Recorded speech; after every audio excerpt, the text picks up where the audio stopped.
அப்படின்னா தெய்வத்தை அப்படியே நீங்க என்ன செய்றீங்க?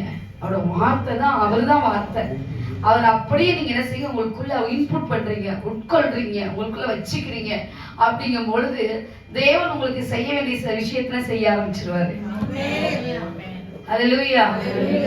வார்த்தையானவர் கிரியை செய்யும் போது எப்படியாப்பட்ட காரியத்தை லபியாத விஷயத்தை லபிய வச்சிருவார். லபியாது அப்படின்னா லபியம் அப்படிங்கிறது செழிக்கும் அர்த்தம். இது வசனத்தோட வார்த்தை. லபியாது அப்படின்னா செழிக்காது, லபியும் அப்படின்னா செழிக்கும் அர்த்தம். அல்லேலூயா. அப்போ இந்த நாள்ல நீங்க எதெல்லாம் நீங்க வேண்டுதலா தேவ சமூகத்துல வச்சிருக்கீங்களோ, வார்த்தையை கேட்க கேட்க அதெல்லாம் மறுபடியும் முளைக்க ஆரம்பிக்கும். அவைகளெல்லாம் என்ன செய்யும்? முளைத்து எழும்பும். முளைத்து எழும்பும் போது அதோட காரியத்தை நீங்க பார்க்க ஆரம்பிச்சிருக்கீங்க. ஆமென். உங்க இதயத்துல சில விண்ணப்பத்தோடு இருக்கிறீங்க, சில வேண்டுதலோடு இருக்கிறீங்க, சிலர் இதை செய்வீங்களான்னு எதிர்பார்ப்போடு இந்த வருஷத்துல கேட்டு எழுதி வச்சிருக்கீங்க உங்க நோட்ல.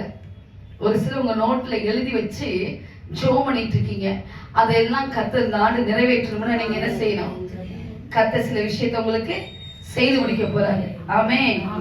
எழுதி வச்சு சிலர்லாம் ஜெபிச்சிட்டு இருக்கீங்க. யாரெல்லாம் எழுதி வச்சிருக்கீங்கன்னு உங்களுக்கு நல்லா தெரியும். கை உயர்த்த வேண்டாம், தெரியும். அந்த எழுதி வச்சது எல்லாமே தேவன் பார்க்கிறார். யாரெல்லாம் எழுதி வச்சு வழக்கமா ஜெபிக்கிற ஒரு வழக்கம் உண்டோ, அது மகா பெரிய ஒரு கிருபை. நீங்க நினைக்கலாம் எழுதி வச்சுதான் ஜெபிக்கணுமா அப்படின்னு சொல்லி நினைக்கலாம். நீங்க எழுதி வச்சு ஜெபிச்சிட்டீங்கன்னா அதோட விசேஷமே தனியாகும். ஆமென். இதுல வேதத்துல ஒருத்தர் செஞ்சார். யார் செஞ்சார்? எழுதி வச்சத எழுதி கொடுத்ததை அப்படியே கொண்டு போய் தேவ சமூகத்துல வச்ச ஒரு மனுஷன் யாரு சொல்லுங்க? மோசே வாங்கினாரு. யார் சொன்னது? மோசேன்னு சொல்லிட்டு கீழே புரிஞ்சுக்கிட்டேன். மோசே இல்ல, ஒருத்தர் வாங்கினாரு. அவர் கொண்டு போய் தேவ சமூகத்துல அப்படியே வச்சாரு. நீங்க தான் சொல்லணும். எசேக்கியா ராஜா அது வரைபடத்தை வாங்கிட்டு எழுதுறது வரைகிறது தானே, கையில எழுதுறதுல அதை வாங்கிட்டு தேவ சமூகத்துல போய் வச்சு ஜெபிச்ச உடனே அந்த காரியத்தை கர்த்தர் செஞ்சாரு, வாய்க்க செய்தார். ஆமென். யாரெல்லாம் எழுதுறீங்களோ அது தேவன் வாய்க்க பண்ணுவாராம். வேத வசனத்தை யாரெல்லாம் எழுத அதை படிச்சுட்டு அப்படியே காத்துல விட்டுற போல விட்டுட்டு விடக்கூடாது. நீங்க என்ன செய்யணுங்க? ஒவ்வொரு நாள் நோட்டு போட்டு நீங்க என்ன வேத பகுதியை வாசிக்கிறீங்களோ அதை என்ன செய்யணும்? அதை எழுதணும். எழுத உங்க வீட்டுக்குள்ள அது பிறக்க ஆரம்பிச்சிடும். எத்தனை பேர் ருசிச்சிருக்கீங்க? அது உங்க வீட்டுக்குள்ள என்ன செய்யும்? பிறக்கும், முளைக்கும். ஏன்னா தேவனுடைய வார்த்தை விதை.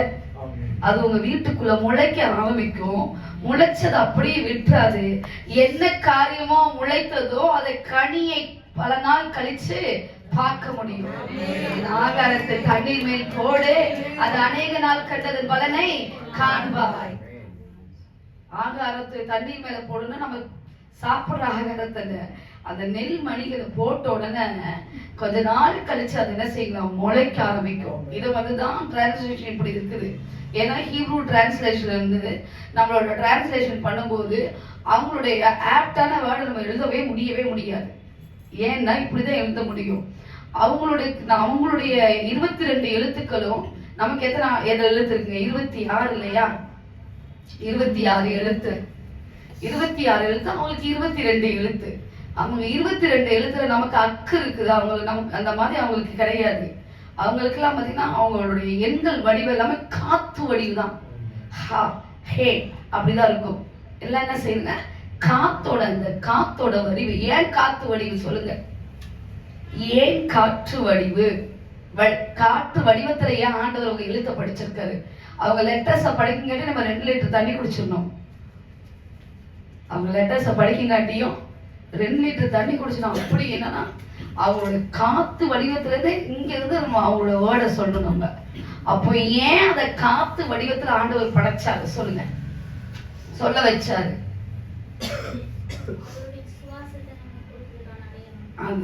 அது ஒரு பகுதியா இருந்தாலும் அது ஏன் அப்படி வச்சாரு அப்படின்னா அவர் அந்த அந்த அந்த ரூவா அவருடைய காற்று நமக்குள்ள போகும் பொழுது ஹேன்னு போடுச்சான். எப்படி போனுச்சா? ஹே. ஹே என்றால் அவருடைய சுவாசம்னு அர்த்தம். அவங்க லெட்டர்ல ஒரு லெட்டர் பேர் ஹே. அந்த லெட்டர் சுவாசம். அந்த சுவாசத்தை யாருக்குள்ள வச்சாருன்னா ஆதாமுக்குள்ள வச்சாரா.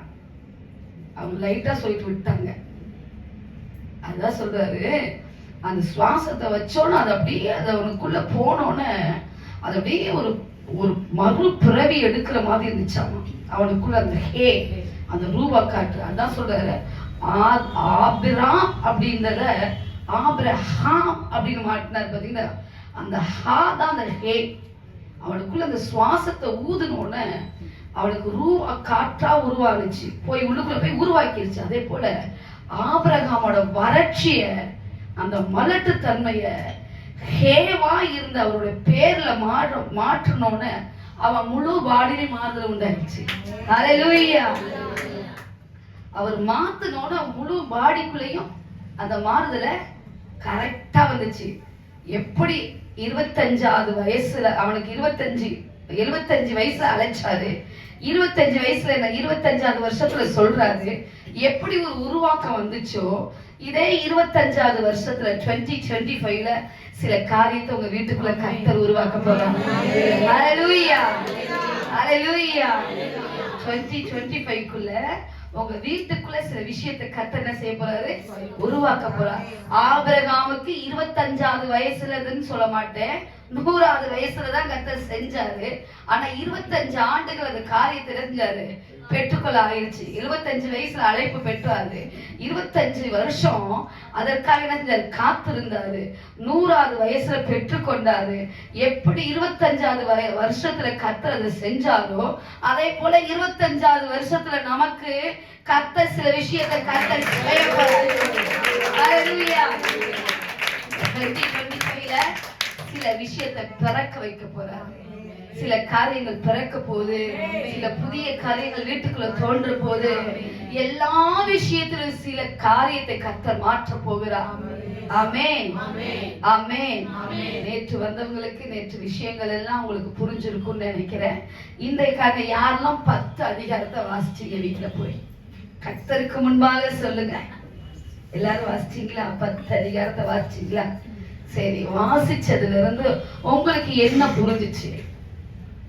கொஞ்சம் சொல்ல, ஒரு 2 பேர் கொஞ்சம் ஒரு கான்வர்சேஷன், அதுக்கடுத்து உங்களுக்கு மற்ற விஷயத்துக்கு நம்ம போலாம். என்ன புரிஞ்சது? 1ஆம் அதிகாரத்துல என்ன புரிஞ்சது? 2ஆம் அதிகாரத்துல என்ன புரிஞ்சிச்சு? 3ஆம் அதிகாரத்துல என்ன புரிஞ்சிச்சு? 4ஆம் அதிகாரத்துல என்ன புரிஞ்சிச்சு? இப்ப கேட்காதீங்க, நீங்களே சொல்லிருங்க போல இருக்கு. ஒரு சிலர்லாம் முகத்தை பார்த்தா தெரியுது, இல்ல இல்ல நாங்க படிச்சதெல்லாம் உண்மைதான், ஆனா நீங்க சொல்லிருங்க நாங்க கேட்டுறோம். இப்ப எங்களை கேட்டுறாதீங்க, கேட்டீங்கன்னா நாங்க ஏடா கூடமா ஏதாச்சும் சொல்லிடுவோம் அப்படின்னு சொல்லிட்டு எக்ஸ்பிரஷன்ல தெரியுது. அப்படி இல்ல, நீங்க படிச்சது நல்லது. ஆமென், ஆமென். உங்க ஆத்துமா சில விஷயத்தை தெரிஞ்சுக்கணும். உங்க ஆத்துமா சில விஷயத்தை தெரிஞ்சுக்கணும். நீங்க தெரிஞ்சுக்கிட்டீங்கன்னா எல்லா விதத்திலும் கர்த்தர் உங்களை என்ன செய்வாரு? புறப்பட பண்ணுவார். ஆமென், ஹல்லேலூயா. சரி, நம்ம இன்னைக்கு பார்க்கலாம்.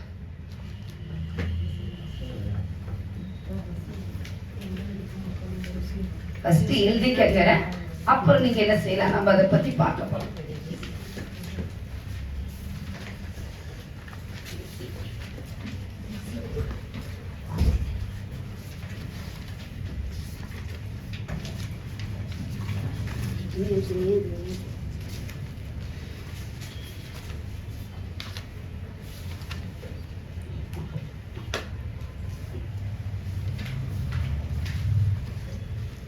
ஆதியாகமம் 1ஆம் அதிகாரம்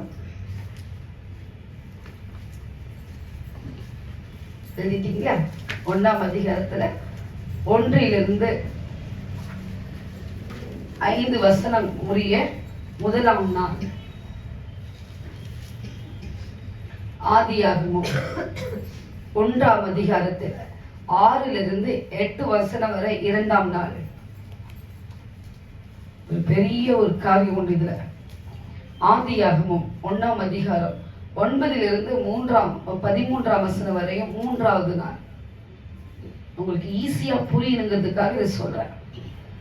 ஆதியாகமம் 1ஆம் அதிகாரத்திலிருந்து 5ஆம் அதிகாரம் வரை 1ஆம் நாள். ஆதியாகமம் 1ஆம் அதிகாரத்துல 6 8 வசனம் வரை 2ஆம் நாள். ஆதியாகமம் 1ஆம் அதிகாரம் 9 13 வரை 3ஆம் நாள். ஆதியாகமம் 14 19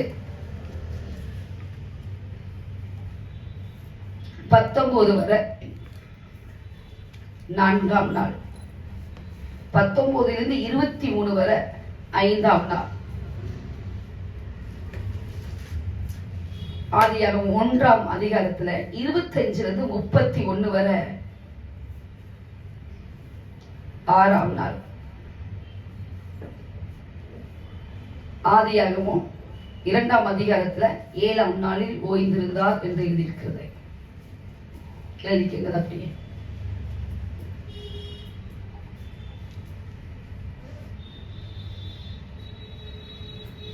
ஆதியாகம் 2 அப்படி போடுங்க. அதிகாரம் 2 போடுங்க. ஆதியாகம் 2ஆம் அதிகாரம் போட்டு 1 25 வரை சிருஷ்டிக்கப்பட்ட வரலாறு. மேலே வரலாறு இருக்குது, இதுலயும் ஒரு வரலாறு இருக்கு. ஆதியாகம் 3ஆம் அதிகாரம் 1 24 வரை மனிதனின் வீழ்ச்சி. மனிதனின் வீழ்ச்சி. அதிகாரம் 4 ஆதியாகம் ஆதாமின் சந்ததி 1 26 வரை. அதிகாரம் 5 ஆதாம் வம்ச வரலாறு.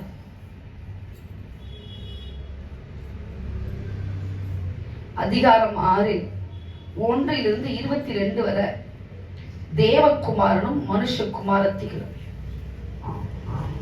சரிங்களா? இதுவரை எழுதுறவங்களா ஆமென் சொல்லலாம். இல்ல மறுபடியும் சொல்லணுமா? மறுபடியும் சொல்றேன். 6ஆம் அதிகாரம் வரை எழுதிருக்கீங்களா? மறுபடியும் சொல்றேன். நீங்க எழுதிக்கணும். எழுதாத ஒரு நபரும் போயிடக்கூடாது. ஏன்னா இதுதான் வெரி வெரி இம்பார்ட்டன்ட். இந்த நீங்க 1ஆம் அதிகாரத்தை 6 மாசம் பேசலாம். 1ஆம் அதிகாரத்தை 6 மாசம் எடுக்கலாம். அம்மா வெளியே ஒருத்தர் நிக்கிறாங்க, அவங்கள திறந்து விடுங்க.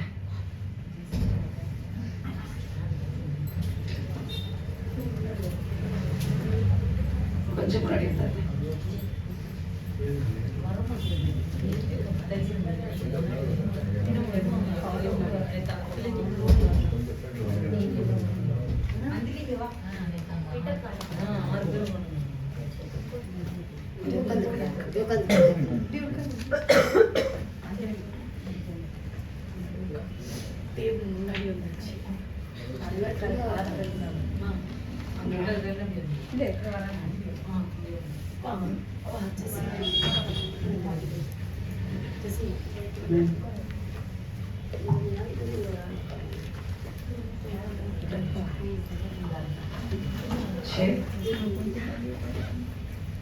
எழுதலாமா?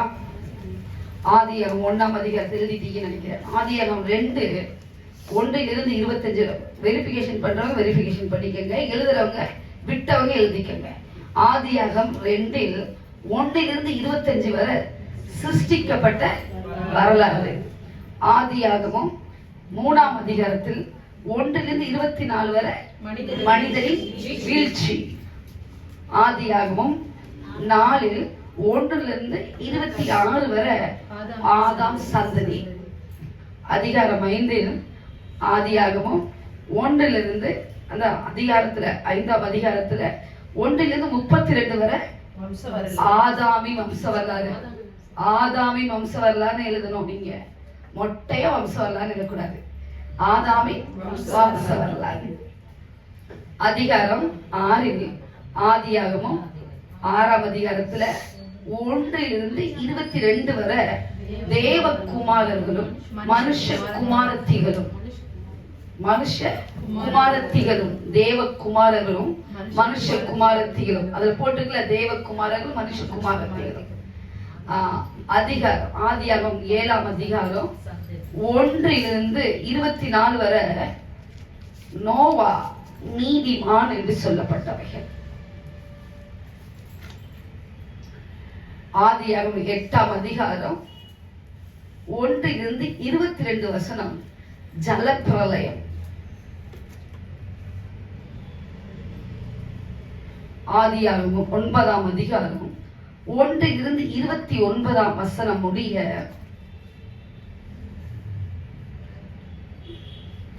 நோவாவின் சந்ததி.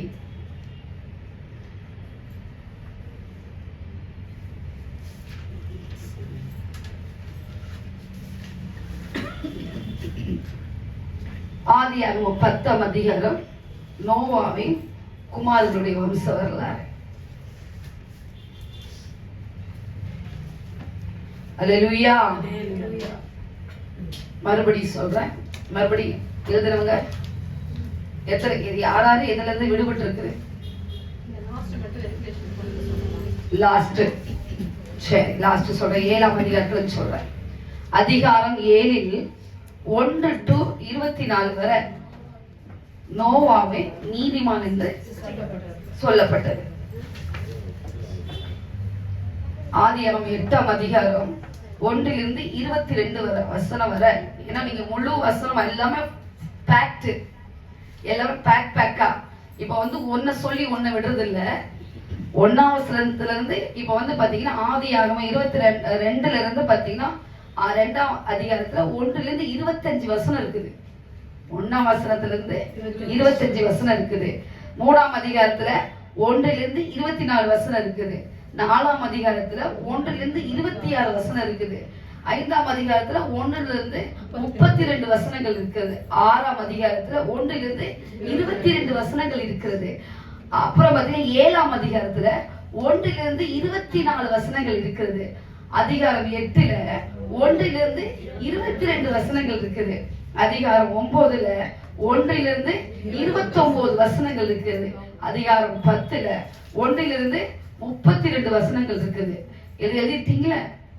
இப்ப பாத்தீங்கன்னா அதிகாரம் 7ல 1 to 24 நோவாவே நீதிமான். அப்புறம் 8ஆம் அதிகாரத்துல ஜலப்பிரளயம். 9ஆம் அதிகாரத்துல நோவாவின் சந்ததி. 10ஆம் அதிகாரத்துல நோவாவின் குமாரருடைய வம்ச வரலாறு. அல்லேலூயா, அல்லேலூயா. தேவன் காலங்களையும் நேரங்களையும் நினைச்சாராமா படைச்சாரு.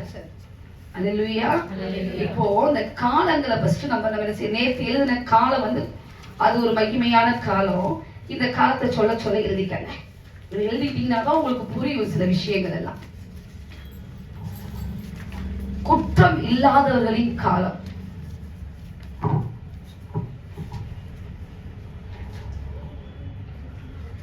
மனசாட்சியின் காலம்.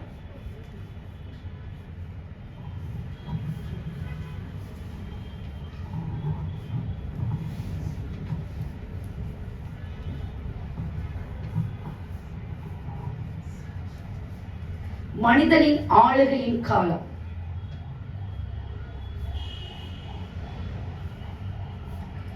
வாக்குத்தத்தத்தின் காலம். நியாய பிரமாணத்தின் காலம். கிருபையின் காலம்.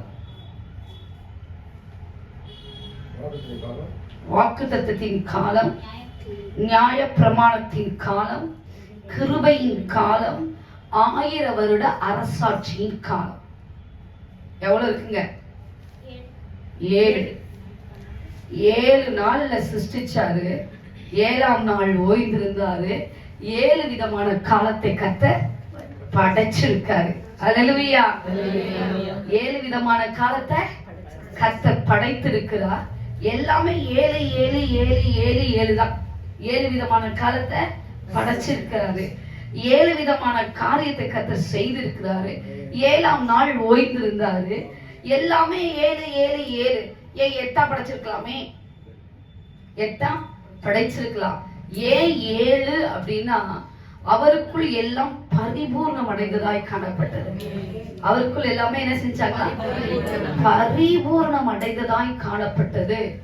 ரெண்டாவது பாத்தீங்கன்னா, தேவன் எல்லாவற்றையும் பார்த்து நல்லது நல்லது நல்லது நல்லது என்று கண்டார். எல்லாத்தையும் பார்த்து நினைச்சாரு, நல்லது நல்லது நல்லது நல்லது என்று கண்டார். ஆனா மனுஷனை மட்டும் பார்த்து எப்படி எடுத்தாராமா? மன்னம் கையில் எடுத்து படைத்தார். ஏனென்றால் அவனுக்கு அவரை போலவே உருவாக்கணும் ஒரு ஏக்கம் அவருக்கு. ஏன்னா இத்தனையும் படைச்ச ஆளுகை செய்யறதுக்கு ஒரு நபர் வேணும் இல்லைங்களா? அதனால அவைகளை உருவாக்கக்கூடிய ஒரு மனுஷன் வேணும்னு சொல்லி அதை படைச்சது மாத்திரம் இல்ல, ஒரு ஏக்கமா அவருக்குள்ள இருந்துச்சா, இந்த மனுஷன் தான் இதை ஆளுகை செய்யணும்னு. அல்லேலூயா. நம்ம கிட்ட 100% நமக்கு கொடுக்கப்பட்டது ஆளுகை. நமக்குள்ள எப்படி கொடுத்தாராம் ஆளுகைய? 100% மனுஷன் தான் வேலை செஞ்சிட்டான். சொந்த செலவுல சுனி வச்சுக்கிட்டாரு, தன்னைத்தானே கெடுத்துக்கிட்டாரு. தன்னைத்தானே என்ன செஞ்சிட்டாரு? கெடுத்துக்கிட்டாரு. அவன் எண்ணத்தினாலும் தன் நினைவுகளாலும் என்ன செஞ்சிட்டாரு? கொஞ்ச நேரம் தான், இந்த கொஞ்ச நேரமும் ஒண்ணுக்குள்ளால போயிட்டார். தேவன் எவ்வளவோ பெரிய காரியத்தை கத்த செய்தார். மனுஷனோட நினைவுகள் பொல்லாதவை. கத்த சொல்லிட்டார்ல, அவன் நினைவுகள் எப்படி நித்தவும் பொல்லாதவைகள், அவன் போராட மாட்டோம்பா, ஆனா உடன்படிக்கை செஞ்சவன்ட்டார்ல. எவ்வளவு பெரிய விஷயத்தை கத்த செய்தார். போகட்டும். நேத்து எத்தனை பேரோட காரியத்தை பார்த்தோம்? 4 பேரோட காரியத்தை பார்த்தோம். இப்போ அந்த 10 பேரோட காரியத்தை நம்ம பார்க்க போறோம். அதை பார்க்கும்போதுதான் உங்களுக்கு சில விஷயத்த நன்கு புரிய வைக்க முடியும். அதை எழுதிக்கிறேன்.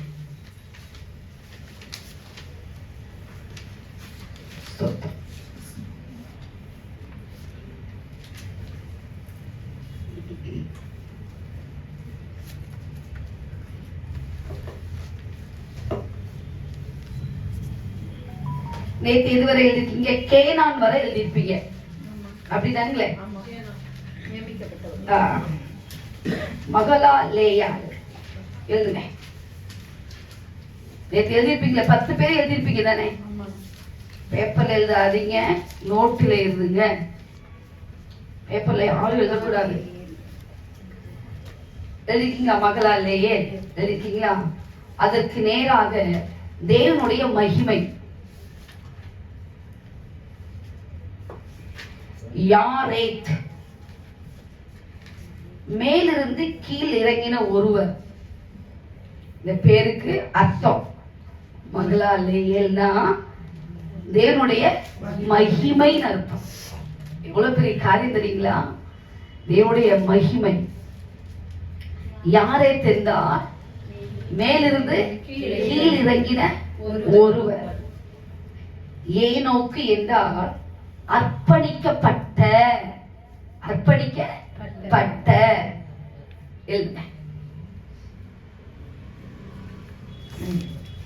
அர்ப்பணிக்கப்பட்ட. மெத்துசலா, அவர் மரணம் கொண்டு வரும். லாமைக்கு மகிமையான, லாமைக்கு என்றால் மகிமையான. இப்ப எத்தனை எழுதியிருக்கோம்? 1 2 3 4 5 சொல்லிட்டேன். 5 சொல்லிட்டேன். 5 6. நோவா இளைப்பாறுதல்.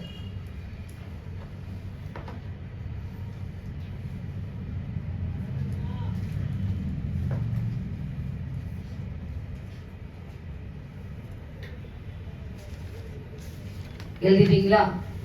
மறுபடி சொல்றேன். மகளா லேயர் தேவனுடைய மகிமை. யாரை? ஏனோக்கு, மெத்துசலா, லாமைக்கு, நோவா. சரி, இப்ப இத விட்டுருங்க, இந்த பேரெல்லாம் விட்டுருங்க. தேவனுடைய மகிமையை மேலிருந்து கீழிறங்கின ஒருவர், அர்ப்பணிக்கப்பட்ட அவர் மரணம் கொண்டு வரும் மகிமையான இளைப்பாறுதல். அல்லேலூயா, அல்லேலூயா, அல்லேலூயா. எவ்வளோ நல்லவரா இருக்கிறார் ஆண்டவர் நமக்கு.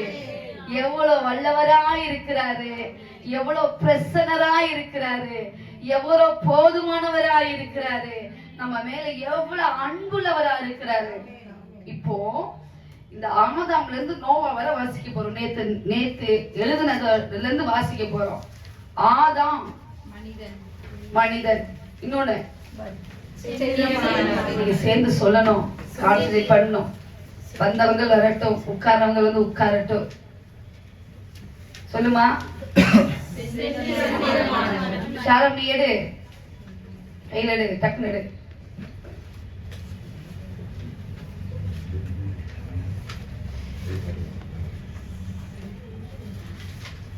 எழுதுனியா இல்லையா?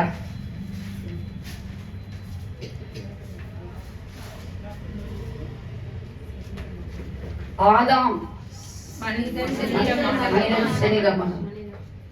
இங்கே ஆதாம் மனிதன் சரீரமானவன். ஓகே. சேத்து ஏனோஸ் சாகிறதுக்கு, கேனான் மகளாலே, யாரேத் ஏனோக்கு, மெத்துசலா, லாமேக்கு, நோவா. இப்போ இந்த பேரெல்லாம் விட்டுட்டு இதெல்லாம் வாசிக்க போறோம். எழுதுன அந்த பேருடைய அதுக்குள்ள இருக்கிற அந்த மீனிங் மட்டும் வாசிக்க போறோம். மனுஷனுக்கு பதிலாக சாகிறதற்கு நியமிக்கப்பட்ட ஒருவர், தேவனுடைய மகிமையை மேலிருந்து கீழிறங்கின ஒருவர், அர்ப்பணிக்கப்பட்ட ஒரு மரணம் கொண்டு வரும் மகிமையான இளைப்பாறுதல். அல்லேலூயா, அல்லேலூயா, அல்லேலூயா. அர்ப்பணிக்கப்பட்ட ஒருவர் கொண்டு வரும் மகிமையான இளைப்பாறுதல். அர்ப்பணிக்க மட்டும்தான் கொண்டு வர முடியும் மகிமையான ஒரு இளைப்பாறுதல. எந்த மனுஷனும் இந்த உலகத்திற்கு மகிமையான ஒரு இளைப்பாறுதல கொண்டு வரவே முடியாது என்று சொல்லி தேவன் என்ன செஞ்சாராமா? அர்ப்பணிக்கப்பட்ட ஒருத்தரை இந்த உலகத்துக்கு கத்தரிச்சாராம், கொண்டு வந்தார். அர்ப்பணிக்கப்பட்டது யாரு? ஏனோக்கு. அதனால காணப்படாமல் என்ன செஞ்சீங்க? எடுத்துக்கொள்ளப்பட்ட. காணப்படாமல் எடுத்துக்கொள்ளப்பட்டது காரணம், அவன் ஆண்டவரோடு இடைபட அவன் ஆவி ஆத்துமா சரீரத்துல என்ன செஞ்சிட்டாங்களாமா?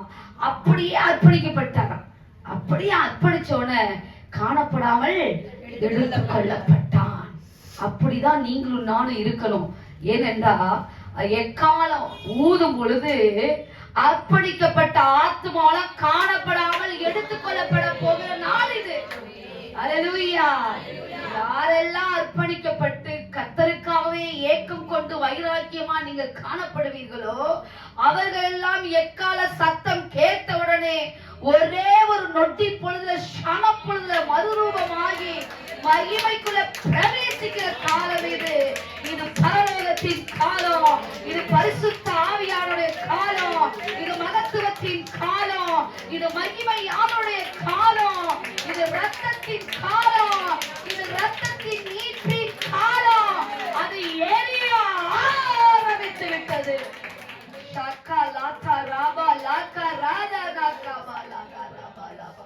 தேவ பிரசனம் இறங்க ஆரம்பிச்சிருச்சு. தேவனுடைய பிரசனம் இறங்க ஆரம்பிச்சிருச்சு. முந்தின ஆதாம் ஆகிய ஆதாம் பாவம் செய்தவுடனே பிந்தின ஆதாம் எல்லாவற்றையும் நமக்காய் செய்து முடித்தார். அல்லேலூயா, அல்லேலூயா. எவ்வளவு பெரிய மேன்மை தெரியுங்களா? எவ்வளவு பெரிய மகிமை தெரியுங்களா? நீங்க நினைச்சுக்கிட்டீங்க நம்மள சாதாரணமா தேவன் தெரிந்து கொண்டார் என்று. சாதாரணமா தெரிந்து கொள்ளல, அவர் அநாதி தீர்மானத்திலே தெரிந்து கொண்டார். ஆதி தீர்மானம் சொல்ல மாட்டேன், அநாதி தீர்மானத்திலே கர்த்தர் நம்மள தெரிஞ்சு கொண்டார். உங்களையும் என்னையும் கர்த்தர் சிலுவையிலே கண்டிருக்கிறார். ஆமென். ஒரு சில பாக்குறத பார்த்தா சிலுவையில் அவர் எப்பங்க பார்த்தாரு அப்படிதானே கேக்குறீங்க. ஒரு சில பாக்குறத பார்த்தா சிலுவையில எப்படி என்ன பார்த்தாரு? அவரே தொங்கிக்கிட்டு இருந்தாரு. அவர் எங்க என்ன பார்த்தாரு அப்படின்னு சொல்லி கேட்கறது போல, அவர் சிலுவையிலே நம்மளை பெற்றெடுத்தனாலதான் இவ்வளவு பெரிய பாக்கியத்தை கர்த்தர் நமக்கு கொடுத்து வைத்திருக்கிறார். ஆமென். இவ்வளவு பெரிய பாக்கியமும் சாக்கியம் நமக்கு ஏன் கிடைச்சிச்சுன்னா, சிலுவையில அவர் என்ன செஞ்சார்? நம்மள பெற்றெடுத்தார். பெற்றெடுத்தனாலதான் கர்த்தர் சொல்றாரு, இந்த உலகத்துக்கும் உனக்கும் சம்பந்தம் கிடையவே கிடையாது. நீ கர்த்தருடையவர், நீ என்னுடையவர், நான் உன்னுடையவர் என்று சொல்லி கர்த்தர் இந்த உலகத்துக்கு நமக்கு என்ன செஞ்சாரு? தொடர்பு இல்ல. இந்த உலகத்துல வாழ்ந்தாலும் உலகத்துக்கு நமக்கும் சம்பந்தம் கிடையவே கிடையாது. நீங்க தாமரையோட இலையை எடுத்து அத தண்ணிய ஊத்துங்க, தண்ணி நிக்குதா? பல வருஷமா மச்சங்களை கர்த்தர் உண்டாக்கி கடல்ல விட்டுருக்கிறாரு. அந்த கடலோட உப்போட சாரம் அந்த அந்த மீனுக்குள்ள இறங்கி இருக்குதா? நம்ம போட்டாதான், அது பிடிச்சி வெட்டின பின்னாடி போட்டாதான் அது உப்பு இறங்கும், அப்படிதானுங்களே. ஆனா தேவனுடைய கட்டளைக்கு இந்நாள் வரைக்கும் சகலமும் கீழ்ப்படிந்து அடிப்படைந்து நின்று கொண்டே இருக்கிறது. எவ்வளவு பெரிய மேன்மையை கர்த்தர் நமக்கு கொடுத்து வைத்திருக்கிறார், எவ்வளவு பெரிய கிருபையை கொடுத்து வைத்திருக்கிறார், எவ்வளவு பெரிய பாக்கியத்தை கொடுத்து வைத்திருக்கிறார், எவ்வளவு பெரிய சாக்கியத்தை கொடுத்து வைத்திருக்கிறார், எவ்வளவு பெரிய கிருபையை கொடுத்து வைத்திருக்கிறார். அவருடைய சுவாசமாய் நேசமாய் அவருடைய கிருபையை பெற்ற பிள்ளைகளாய், பாக்கியமுள்ள சந்ததியாய், மகிமையான சந்ததியாய், மகத்துவமுள்ள சந்ததியாய், ஜீவனுள்ள சந்ததியாய் காக்க வைத்திருக்கிறார். எவ்வளவு பெரிய பாக்கியம், எவ்வளவு பெரிய சாக்கியம், எவ்வளவு பெரிய கிருபை கத்தப்படுகிறது. சேத்திலிருந்து இயேசு கிறிஸ்து வர 70 தலைமுறை. சேத்திலிருந்து எழுதிக்கங்க.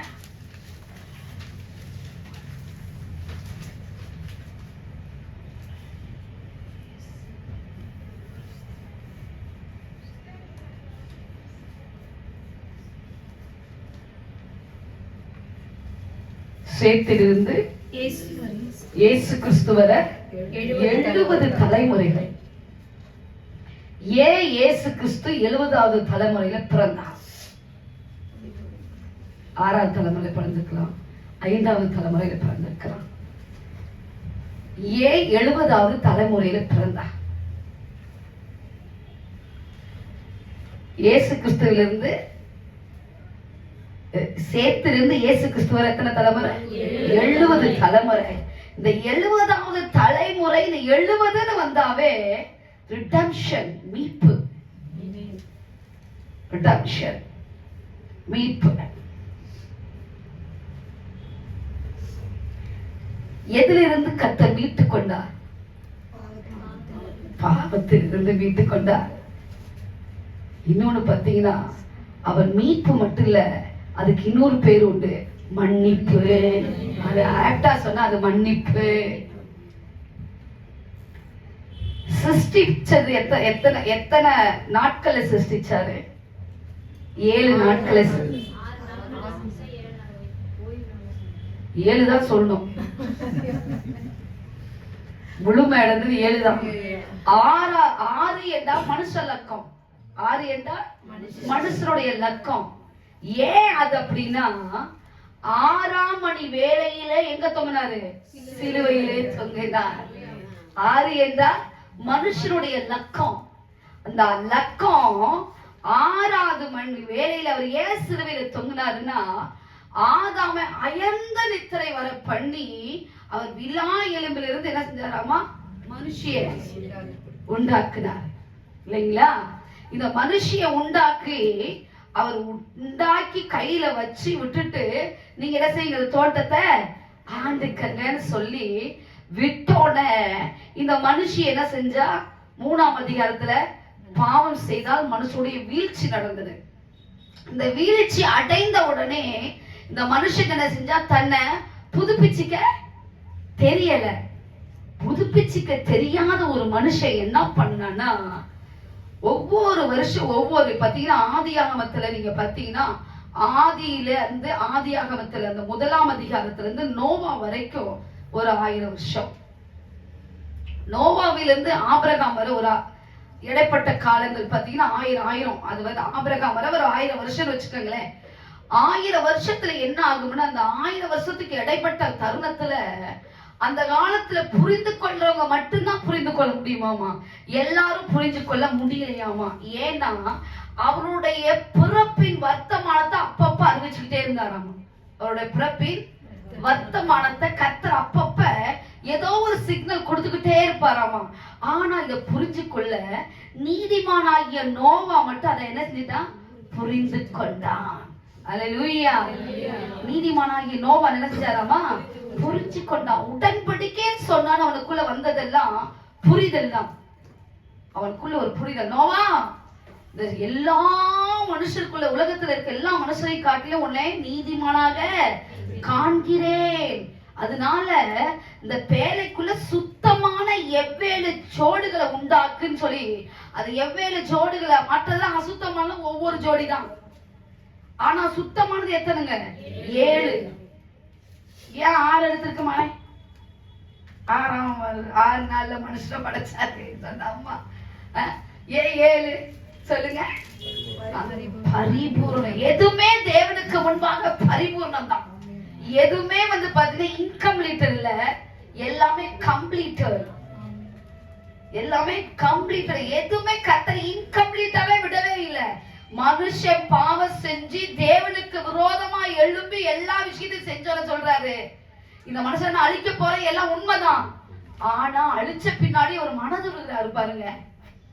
நீங்க நினைக்கலாம் எல்லாமே முடிஞ்சு போச்சு என் வாழ்க்கையில, எல்லாமே அழிஞ்சு போச்சு, இனி உருவாக்குறதுக்குலாம் ஒண்ணுமே அங்க கிடையவே கிடையாது, வாழ்க்கை முடிஞ்சு போச்சு, இது அவ்வளவுதான், என் வாழ்க்கை முடிஞ்சிருச்சு, இனி அவ்வளவுதான், இனி ஒண்ணு இல்லைன்னு சொல்லி வந்திருக்கீங்க பாருங்க ஒரு சிலரிங்க. ஒரு முழு உலகம் அழிஞ்ச பின்னாடி ஒரு 8 பேர் மட்டும் மறு சீரமைப்பை கண்டாங்களாமா. அல்லேலூயா. ஒரு 8 பேர் மட்டும் ஒரு மறு சீரமைப்பை பார்த்தாங்களாம். அந்த மறு சீரமைப்பை கண்டனுடைய சந்ததியிலிருந்து தான் கர்த்தர் பயங்கர காரியங்களை செய்யும்படியான ஒரு சந்ததியை கர்த்தர் பிறக்க பண்ணினார். அல்லேலூயா, அல்லேலூயா, அல்லேலூயா. சேமோட சந்ததியில தான் வந்தார் இயேசு கிறிஸ்து. ஆமென். இந்த சேமோட சந்ததியில வந்த இயேசு கிறிஸ்து என்ன செஞ்சாருன்னா, எல்லாம் போயிருச்சு, மனுஷன் எல்லாம் முடிஞ்சிருச்சுன்னு சொன்னோன்னு முடிஞ்சதுன்னு நினைச்சத முடிவடையில இப்பதான் நான் முற்றுப்புள்ளி வச்சு அதுக்கு தொடக்க ஆரம்பத்தை உண்டு பண்ணினேன்னு சொல்லி கர்த்தர் உண்டு பண்ணினார். அல்லேலூயா. நீங்க முடிஞ்சிருச்சு நினைச்சீங்க, ஆனா தேவன் முடியப்படல, இப்பதான் புள்ளி வச்சு ஆரம்பிச்சிருக்காரு. அல்லேலூயா, அல்லேலூயா. சில விஷயத்தை இந்த வருஷம் தொடங்க போறாரு, சில காரியத்தை கர்த்தர் தொடங்க போறாரு, சில விஷயங்கள் தொடங்கி கர்த்தர் மகிமையாய் முடிக்க போறார். அல்லேலூயா, அல்லேலூயா. கர்த்தர் சில விஷயத்தை உங்க வாழ்க்கையில என்ன செய்ய போறாரு, தொடங்கி வைக்க போறாரு. எப்படி ஆபிரகாமுக்கு தொடங்கி வச்சாரு. ஆபிரகாம் சொன்னாரு, நான் 100 வயசுல நான் என்னமா செய்ய போறேன். சாராளுக்கு எத்தனை வயசு ஆயிடுச்சு, எத்தனை வயசு, எத்தனை வயசு சாராளுக்கு பிள்ளை பிறக்கும் போது, எத்தனை வயசு, 99. 99ஆ? சரி, 90லாம் கை தூக்குங்க, 80லாம் கை தூக்குங்க, இன்னும் 50லாம் கை தூக்குங்க. கரெக்டா சொல்லுங்க, எத்தனை வயசு சாராளுக்கு? ஆபிரகாமுக்கு எத்தனை வயசு? 75 வயசுல அழைச்சு இந்த 25 வருஷம் அவர் கொடுத்த அந்த வாக்குத்தத்தம், உனக்கு நான் தருவேன். இப்ப இது எத்தனாவது வருஷம்? 2025. இந்த 25வது வருஷத்துல உங்களுக்கு ஒரு வாக்குத்தத்தம் சொல்றாரு, உங்களுக்கு மறுபடியும் சில விஷயங்கள் முளைக்க போகுது, உனக்கு பரிபூர்ண நன்மை உண்டு, அதை கட்டளையிட போறாரு. இந்த வருஷத்தை காணவே காண்பாய். ஆமென். அல்லேலூயா. எவ்வளவு பெரிய நன்மை உள்ளவர், எவ்வளவு பெரிய கிருபை உள்ளவர், எவ்வளவு பெரிய மகிமை உள்ளவரை கர்த்தர் நமக்கு அர்ப்பணிக்கப்பட்ட ஒருவரை கர்த்தர் கொடுத்து வைத்திருக்கிறார். நம்ம பாக்கியவான்கள் தானே, நம்ம பாக்கியவதிகள் தானே. நம்ம அசதியா இருப்போம்னா யார்கிட்ட கணக்கு கேட்பாரு? நம்மள்ட்ட தான் கேட்பாரு கணக்கு. வேற யார்ட்டும் கேட்க மாட்டாரு, நம்மள்ட்ட தான் கணக்கு கேட்பாரு. நீங்க சாதாரணமா எவைகளையும் நினைத்துக் கொள்ளக்கூடாது. ஒரு கர்த்தருடைய வார்த்தை கூட குறைந்தவைகளே கிடையாது. சரி, இப்போ ரெண்டாவது என்ன எழுதிருக்கீங்க? மன்னிப்புன்னு எழுதிருக்கீங்களா? மன்னிப்புன்னு எழுதிருக்கீங்க. ஓகே, ஏன் ஆண்டவர் இந்த 70ஐயும் இந்த 7ஐயும் நீங்க பெருக்குறீங்கன்னா, மல்டிப்ளிகேஷன் பண்ணீங்க, நீங்க பெருக்கல் இல்லையா, அது நீங்க பண்ணீங்கன்னா எவ்வளவு வருது? நான் ஒரு கணக்கு போட்டு வச்சிட்டேன். நோ நோ நோ நோ, கணக்கில் புலி என்று நினைத்தேன். சொல்லுங்க, கணக்கில் புலி இருப்பீங்க நினைக்கிறேன். 70 into 7 490. யாருக்கு வந்திருக்கு? 490. நீங்க 490. இவன் என்ன சொன்னா? 480. 490யா? சைலண்டா 490யா? நீங்க 490. யாருக்கெல்லாம் 490 வந்திருக்கு? 490 என்றா அதுக்கு ஒரு பேர் உண்டு, பெத்லஹேம் அர்த்தம். 490 என்றா பெத்லஹேம். பெத்லஹேம், பெய்ட்னா வீடு, லஹேம்னா அப்பம்.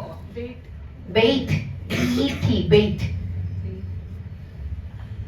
பெய்ட்னா வீடு, லஹேம்னா அப்பம். இந்த அப்பத்தின் வீடு எது? இந்த அப்பத்தை பித்து அப்படின்னு இருக்கு இல்லைங்களா? இந்த அப்பத்தின் வீடு எப்படின்னா கோதுமை விளைந்த இடம். அது இந்த முழு இஸ்ரவேலுக்குள்ளேயும் அதிகமாய் கோதுமை விளைகிற இடம் அதுதான். அங்க இருந்தா எல்லா இடங்களுக்கும் போகுமா பியோரான மாவு. அங்க நான் அப்பத்தை அதிகமாய் சுடுவதினால அதுக்கு அப்பத்தின் வீடு என்று அந்த ஊருக்கு பேர். எப்பிராத்தா என்னப்பட்ட பெத்லஹேமே. எப்பிராத்தா என்றால் சாம்பல் அர்த்தம். எப்பிராத்தா என்றால் சாம்பல். எப்பிராத்தா என்றால் என்னது? சாம்பல். எதெல்லாம் சாம்பலா போயிடுச்சு நீங்க நினைக்கிறீங்களோ அதையெல்லாம் இந்த வருஷம் உருவாக்க போறாரு. ஹல்லேலூயா. எதெல்லாம் சாம்பலா போச்சு இனி பிறக்காதுன்னு சொல்லி நினைக்கிறீங்களோ அதையெல்லாம் என் கர்த்தர் இந்த ஆண்டு அதை உருவாக்க போகிறார். அதை உருவாக்க போகிறார், உருவாக்க போகிறார். 770 தடவை கர்த்தர் மன்னிக்க போகிறார். 770 தடவை கர்த்தர் மன்னிக்க போற. 7 into 70 எவ்வளவுங்க? 490 முறை ஒரு மனுஷனை மன்னிக்கிறாராமா. ஹல்லேலூயா. மனுஷனுடைய ஆயுசு காலம் எவ்வளவுங்க? 70 வருஷம். பலத்தின் மிகுதினா 80 வருஷம். முழு மனுஷனோட ஆயுள் காலத்தையும் நான் உனக்கு மன்னிக்கிறேன். அதற்கு கர்த்தர் ஏற்கனவே சகலத்தை குறிச்சு எழுதி வச்சிட்டாரு. ஒவ்வொரு நாளும் உன்னை மன்னிக்கிறேன். அந்த ஒவ்வொரு நாளும் மன்னிக்கிறதுக்கு தான் அந்த ரத்தம். ஆமென். ஹல்லேலூயா. சாதாரணமாய் சிந்தப்படல, அவதிப்பட்டு சிந்தனாராமா. அப்படியே அடிக்கப்பட்ட ஒவ்வொரு அடிகளும் பார்த்தீங்கன்னா ஒரு மனுஷன் தாங்க முடியாது. ஒரு மனுஷனும் தாங்கவே முடியாத அடிகளை பெற்றார், பட்டார். ஹல்லேலூயா. அதனாலதான் ஆதாமோட விலா எலும்புல இருந்து யார் எடுத்தாங்க? ஏவாள. 2ஆம் மாதமாகிய கர்த்தராகிய இயேசு கிறிஸ்துவோட விலா எலும்ப விலாவுல ஒரே ஒரு குத்து குத்துனோட மனவாட்டியாகிய நீங்களும் நானும் பிறந்துட்டோம். ஹல்லேலூயா. விலா எலும்பு விலாவுல குத்துனோட அந்த விலாவுல ஆதாமுக்கு ஏவாள் பிறந்தா, இந்த விலாவுல நீங்களும் நானும் என்ன செஞ்சிட்டோம்? மனவாட்டியாய் பிறக்கும்படி கர்த்தர் வைத்தா இந்த மனவாட்டிக்காக சகலத்தையும் கர்த்தர் செய்வார். ஹல்லேலூயா. தேவ பிரசன்னம் ஒவ்வொரு மேல இறங்க ஆரம்பித்திருக்கிறது. தேவனுடைய மகிமை ஒவ்வொரு மேல இறங்க ஆரம்பித்திருக்கிறது. தேவனுடைய வல்லமை ஒவ்வொரு மேல இறங்க ஆரம்பித்திருக்கிறது. தேவனுடைய மகத்துவம் பிரசன்னம் ஒவ்வொரு மேல இறங்க ஆரம்பிச்சிருக்கு. ஹல்லேலூயா, ஹல்லேலூயா. விலா எலும்பிலிருந்து ஆதாமுக்கு ஏவாளை கர்த்தர் உண்டாக்கி கொடுத்தார். ஆனா பிந்தின ஆதாமாகிய அவருடைய விழாவிலிருந்து மணவாட்டிய சபை நீங்களும் நானும் உருவானதுனால அந்த மணவாட்டிக்காக கர்த்தர் எந்த எல்லைக்கு போய் யுத்தம் பண்ணுவார். ஷாலா பாரா லக்கா ராதா நீகா லாவா ரிவலா ஷந்தா லக்கா பாரா கினா வாலரா. எவ்வளவு பெரிய கரங்கள் நல்ல தட்டுங்க. கர்த்தருக்கு தான் மகிமை, மனுஷருக்கு மகிமை இல்ல. கர்த்தருக்கு தான் மகிமை, மனுஷருக்கு மகிமை இல்ல. என் தேவன் பெரியவர், என் தேவன் பெரியவர், என் தேவன் வல்லவர், என் தேவன் போதுமானவர், என் தேவன் சர்வ வல்லவர். அவர் உன்னதமானவர் இருந்தபடினாலே எனக்கு சகலத்தை செய்ய கடந்து வந்திருக்கிறார். சகலவற்றையும் செய்ய கடந்து வந்திருக்கிறார்.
எவ்வளவு பெரிய பாக்கியம், எவ்வளவு பெரிய சாக்கியம், எவ்வளவு பெரிய கிருபை நீங்க பெற்ற ஒவ்வொரு விஷயமும் பாக்கியவளதாய் கர்த்தர் காணப்படுகிறது.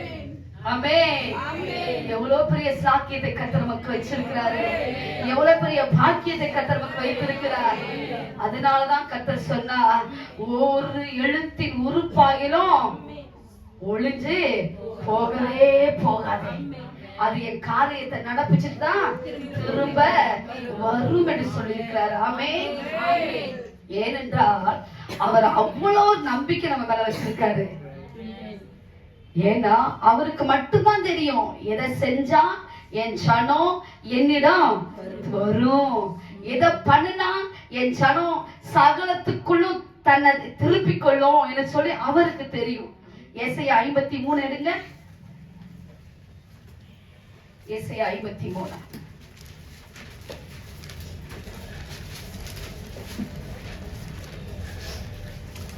5ஆம் வசனத்திலிருந்து, நம்முடைய மிருகங்களின் நிமித்தம் அவர் காயப்பட்டு நம்முடைய அக்கிரமங்களின் நிமித்தம் அவர் நொறுக்கப்பட்டார்.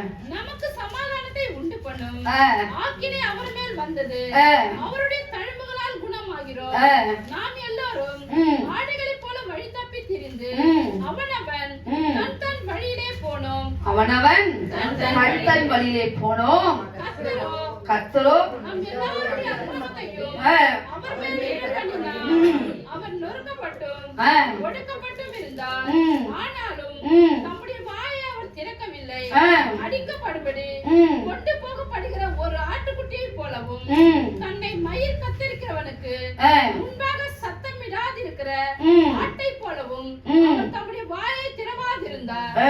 இடுக்கணிலும் நியாய தீர்ப்பிலும் அவர் எடுக்கப்பட்டார். அவருடைய வம்சத்தை யாரால் சொல்ல முடியும்? ஜீவனுள்ளோருடைய தேசத்திலிருந்து அறுப்புண்டு போனார். என் ஜனத்தின் மீறுதலின் நிமித்தம் அவர் பாதிக்கப்பட்டார்.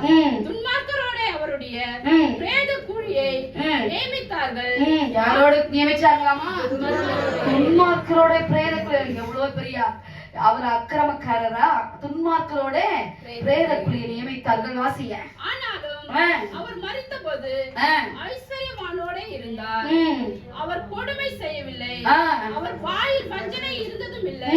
கர்த்தரோ இப்பதான் நீங்க என்ன செய்யணும், இந்த வசனத்தை நீங்க கரெக்டா என்ன 10 வசனம் 10ல கரெக்டா நீங்க நிறுத்தி பொருத்தி வாசிக்கணும். வாசிக்குமா? நிறுத்தி பொருத்தி வாசிங்களா? சத்தமா வாசிங்க. நிறுத்தி வாசிக்கணும். சொல்லுங்க. கர்த்தரோ அவரை நொறுக்க சித்தமாகி. இது எப்ப?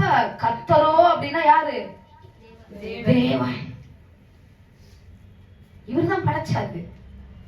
அவர் நொறுக்க சித்தமானவராமா. வாசிங்க. அவரை பாடுகளுக்கு உட்படுத்தினார். என்ன செஞ்சாராமா? பாடுகளுக்கு உட்படுத்தினார். அவருடைய ஆத்துமா தன்னை குற்ற நிவாரண பலியாக என்னங்களா? குற்ற நிவாரண பலியாக ஒப்பு கொடுக்கும் பொழுது அவர் தமது சந்ததியை கண்டு நீடித்த நாளாய் இருப்பாய். கர்த்தருக்கு சித்தமானது கையினால் வாய்க்கும். சந்ததி எங்க பார்த்துட்டாராமா? சிலுவையில பார்த்துட்டாராமா. நொறுக்கப்பட்டது எங்க? சிலுவையில தான். அதுதான் சொல்றாரு அவர் சந்ததியை கண்டுன்னு. அவர் சந்ததி எங்க பார்த்துட்டாராமா? சிலுவையில பார்த்தனால உன் சந்ததி என்ன? நீடித்த நாளாய் நிலைத்திருப்பாய். அது வாசிங்க. அந்த வசனத்தை வாசிங்க. கர்த்தரோ அவரை நொறுக்க சித்தமாகி அவரை பாடுகளுக்கு உட்படுத்தினார். அவருடைய ஆத்துமா தன்னை குற்ற நிவாரண பலியாக ஒப்பு கொடுக்கும்போது அவர் தமது சந்ததியை கண்டு நீடித்த நாளாய் இருப்பார். கர்த்தருக்கு சித்தமானது நம்ம சந்ததி அவர் பார்த்தனால அவருக்கு சித்தமானது மட்டும்தான் சந்ததி மேல நடக்கும். கர்த்தர் அதை செய்ய வைப்பார். அவர் கையும் கரவதை செய்து கொள்வீங்க. கர்த்தரை பிரசமா சந்ததிகள் மேல இறங்கி வர தேவன் பெரிய காரியத்தை கர்த்தர் செய்ய போகிறார். அவர் சிலுவையிலே பார்த்தபடியினாலே ஒரு சந்ததி கெட்டு போக தேவனுக்கு சித்தமில்லை. தேவ பிரசனம் கடந்து வந்திருக்கு. தேவனுடைய வல்லமையின் பிரசனம் கடந்து வந்திருக்கு. தேவனுடைய ராஜரீக பிரசனம் கடந்து வந்திருக்கு. நீங்க நினைச்சுக்கிட்டீங்களா சாதாரணமா ஒரு விஷயம்? சாம்பல் என்றால் அதை மறுபடியும் உருவாக்க முடியாது. சாம்பல் என்றால் அதை ஒரு மனுஷன் உருவாக்க முடியாது. அப்படிதான் இந்த எப்பிராத்தா, அந்த எப்பிராத்தால தானே வரும்போது ராகல் இறந்துடுறாங்க. அது ஒரு மனுஷனை உருவாக்க முடியாது. இந்த பட்டணம் பாத்தீங்கன்னா எல்லா இஸ்ரவேல் தேசத்துல அது ஒரு சின்ன பட்டணம், சின்ன ஒரு கிராமம். அது ஒரு மனுஷன் சீதி கூட பார்க்க மாட்டாங்க. ஆனா தேவன் அததான் பார்த்தாரு. ஏதோ ஒரு சந்தர்ப்பத்துல அந்த பட்டணத்தை முழுசா அழிச்சிட்டாங்க, சாம்பலா போயிடுச்சு. அங்க ஒரு மனுஷன் குடியிருக்க முடியாத அளவுக்கு பண்ணிட்டாங்க. ஆனா அந்த இடத்துலதான் ஒரு மறுசீரமைப்பை உண்டாக்கி அந்த பட்டணத்தை தனக்கென்று கத்த தெரிந்து கொண்டு அந்த சாம்பலா போனதை மறுபடி உருவாக்கி நீங்க 5 இடத்துல சொல்லிருக்குது. எப்பிராத்தா என்னப்பட்ட பெத்தலேகே மேல வாசிச்சிருங்க.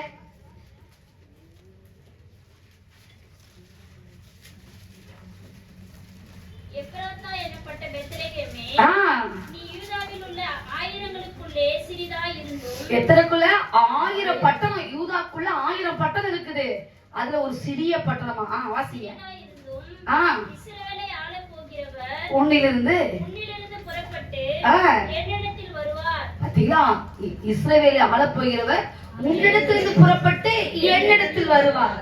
அப்போ அந்த என்னிடத்தில் வருவார்னு இடைப்பட்ட காலம் அது பாடுகளின் உபத்திரவத்தின் காலம். அல்லேலூயா. எவ்வளவு பெரிய பாக்கியத்தை கர்த்தர் கொடுத்து வைத்திருக்கார் தெரியுங்களா? அவர் பெரிய காரியத்தை செய்திருக்கிறார். இன்னொரு காரியம், அந்த நாட்களில் ரோமர்கள் என்ன செய்வாங்களாமா? அடிக்கும் பொழுது நம்ம நினைக்கிறோம் யூதர்களுடைய வழக்கமே, ஒரு மனுஷன் பாவம் செஞ்சுட்டா எதில் அடிப்பாங்க? சவுக்குல அடிப்பாங்க, கல்லுல தான் அடிப்பாங்க. கல்ல தான் அடிப்பாங்க. கல்ல ஏன் அடிப்பாங்கன்னா அதுதான் அவங்களோட வழக்கம். அந்த வழக்கமே அதுதான். அதனால இயேசு கிறிஸ்துவ ரோமர்கள் வந்து நீங்க நினைச்சுக்கலாம் அவங்க ஒரு குண்டு குண்டா செஞ்சு அதுல அடிச்சாங்க இழுத்தாங்கன்னு. அது வந்து வழக்கமா சொல்ற ஒரு வழக்கமா போச்சு. அப்படி அடிக்கல, வழக்கமா சொல்லுகிற ஒரு வழக்கமா போனதால அப்படி அடிக்கல. ஆனா அங்க இருக்கிற கல்களிலே சொருகி வச்சுதான் அந்த எப்படின்னா அந்த சாட்டைன்னு சொல்லுவாங்க இல்லைங்களா, அதுல வந்து 9 கயிறுகள் இருக்கும். எத்தனை கயிறுகள்? 9 கயிறுகள். அந்த 9 கயிறுக்குள்ளேயும் பாத்தீங்கன்னா முடிச்சு போட்டு அங்கங்க கூர்மையான கல்லை கட்டி கட்டி கட்டி கட்டி வச்சிருப்பாங்க. அந்த அந்த அந்த மலைகள்ல பாத்தீங்கன்னா அந்த கற்கள்லாம் ஒரு நபரோட உடம்பை கிழிச்சு 2 கூடியதா இருக்கும். அந்த கற்கள்லாம் அப்படி ஒரு நபரோட உடம்பை 2 கிழிக்கக்கூடியதா இருக்கும். அப்படின்னா அந்த கற்கள் பளிங்கு மாதிரி இருக்கும். நீங்க பாத்தீங்கன்னா மலை தேசத்துல பாத்தீங்கன்னா வெங்குச்சாங்கல்னு சொல்லுவாங்க. அதுக்கு பேரு வெங்குச்சாங்கல். நீங்க பாத்திருக்கீங்கல்ல, அந்த கற்களை நான் பார்த்திருக்கிறேன். அந்த வெங்குச்சாங்கல் மாதிரி இருக்கும். அந்த கல்ல பாத்தீங்கன்னா அப்படியே பாலம் பாலமா கத்தி போல இருக்கும். அந்த பல் அந்த கல்லோட பற்கள் எல்லாம்.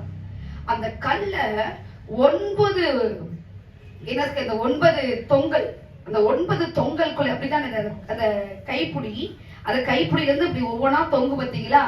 அந்த ஒவ்வொரு அது வாருன்னு சொல்லுவாங்க. அந்த சாட்டை அது பாத்தீங்கன்னா 9 தொங்கும். அந்த 9லயும் நிறைய கற்களை தான் அவர்கள் என்ன செஞ்சாங்க, அந்த நாட்கள்ல கட்டி வைத்திருந்தார்கள். எத்தனை அடி அடிக்கணும்? 40 அடி அடிக்கணும். ஆனா ஒரு அடி குறைஞ்சு எத்தனை? 39. 39 × 9 எவ்வளவுங்க?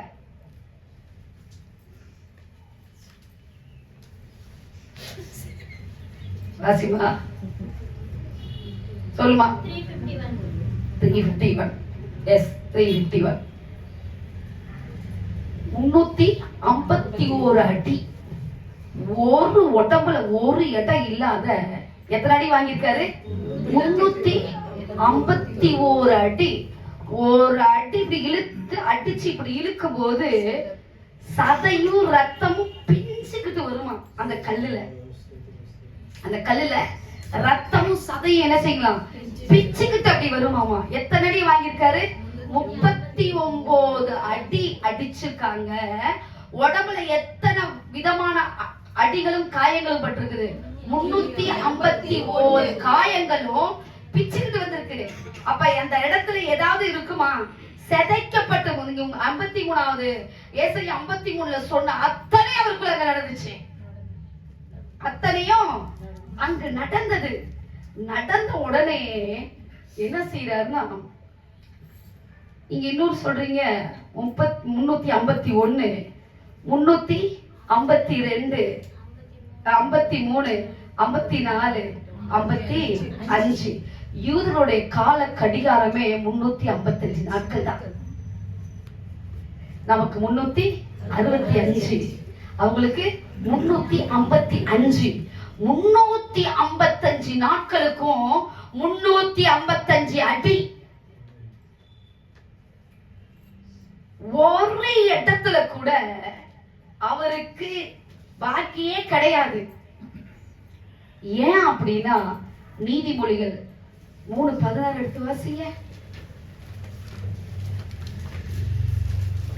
ஏன் இந்த 2 கையிலையும் ஆணி அடிச்சாங்கன்னு அங்க தெரியும்.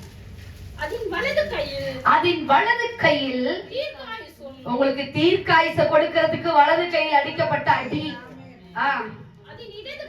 அது இடது கையில் செல்வமோ கனவுக்கு நீங்க வெளியே கையேந்தி இனி வரும் காலங்கள வெளியே நீங்க கூடாது. கர்த்தர் இடது கையில செல்வத்தையும் கணத்தையும் வைச்சிருக்காரு. அதுக்கு தான் அதிகாலையில முழங்கால் படிட்டு ஜெபம் பண்ணுவா. என் கையில இருக்குது கனவும் ஐஸ்வர்யம் என்னாலே வருதுமா. நீ வெளியே போய் நீ வட்டிக்கு வாங்கவே வாங்க கூடாது.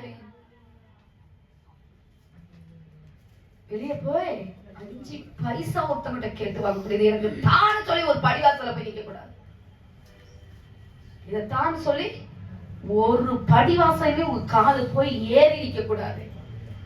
அவர் ஆல்ரெடி உங்களுக்கு செய்து முடிச்சிட்டாரு. ஒரு படிவாசல போய் நின்று எனக்கு தா, இது நாளைக்கு உனக்கு கொடுத்துறேன், இதை நீ செஞ்சுட்டீனா இதெல்லாம் உனக்கு நான் செஞ்சு முடிச்சிடறேன்னு சொல்லி யாரும் நீங்க போய் கேட்க கூடாது. இங்க கேட்கிற ஒரே ஒரு இடம் எங்க? தேவனுடைய சமூகம் மட்டும்தான். நீங்க அதிகாலையில முழங்கால் படிக்கிட்டு கேட்கும் பொழுது அவர் வலது காலத்துல இருக்க தீர்க்காயுசும் இடது காலத்துல இருக்க செல்வமும் கனமும் உங்க வழியா புறப்பட்டு கர்த்தர் வர வைப்பார். அல்லேலூயா. இதுவரை புரிஞ்சவங்க அல்லேலூயா சொல்றேன். ஆமென். அவ எவ்வளவு பெரிய தெய்வத்தை நம்ம ஆராதிச்சிட்டு இருக்கோம். நீங்க ஆதாமி நாட்கள், நம்மளுடைய கேலண்டர் வந்து ரோமனுடைய கேலண்டர்.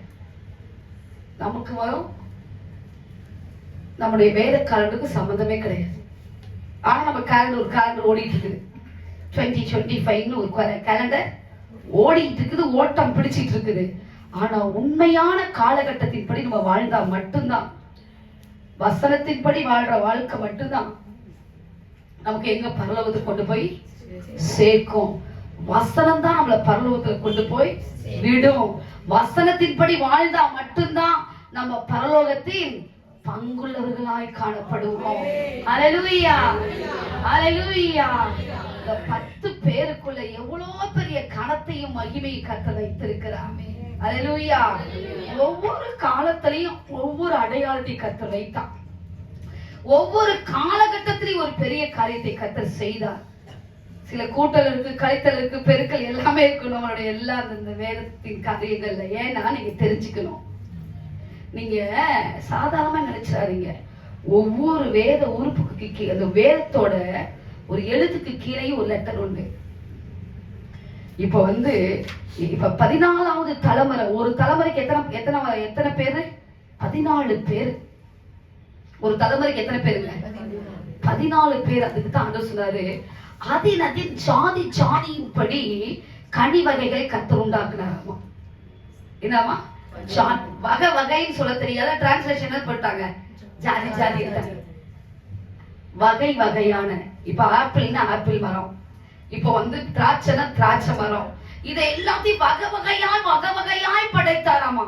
வகை வகையாய் ஏன் படைச்சாருன்னா, அவருக்கு வேணும், சனத்துக்கு வேணும்னு சொல்லி படைப்பதே என்ன செஞ்சிட்டாரா, வகை வகையா அந்த விதைய விதைக்க வச்சு அதுக்கு மூடுபனியை உண்டாக்கி அதுக்கு அதை முளைக்க வச்சாராமா. மூடுபனிங்கிற பூமியிலிருந்து எழும்பி மூடுபனி என்ன செஞ்சாமா, பூமியை நனைத்தது. அப்புறம் அதுல இருந்து முளைக்குமாமா. அதுக்கப்புறம் மழையே வந்துச்சு. அப்ப இந்த மூடுபனி என்னத்தை குறிக்குது? உபாகமம் 32:2 வாசிங்க.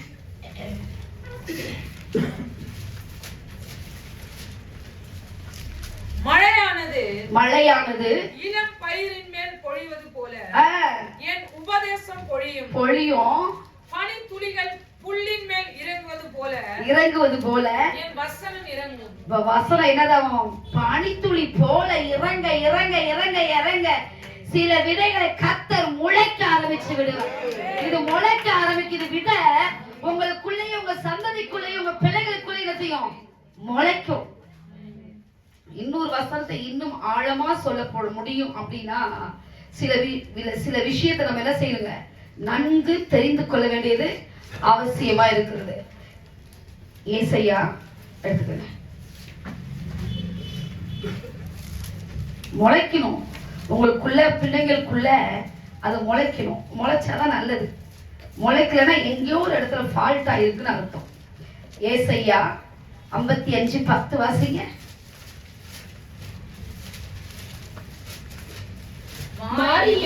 மாரியும் குறைந்த மழையும் வானத்திலிருந்து இறங்கி அவ்விடத்திற்கு திரும்பாமல் பூமியை நனைத்து அதில் முளை கிளம்பி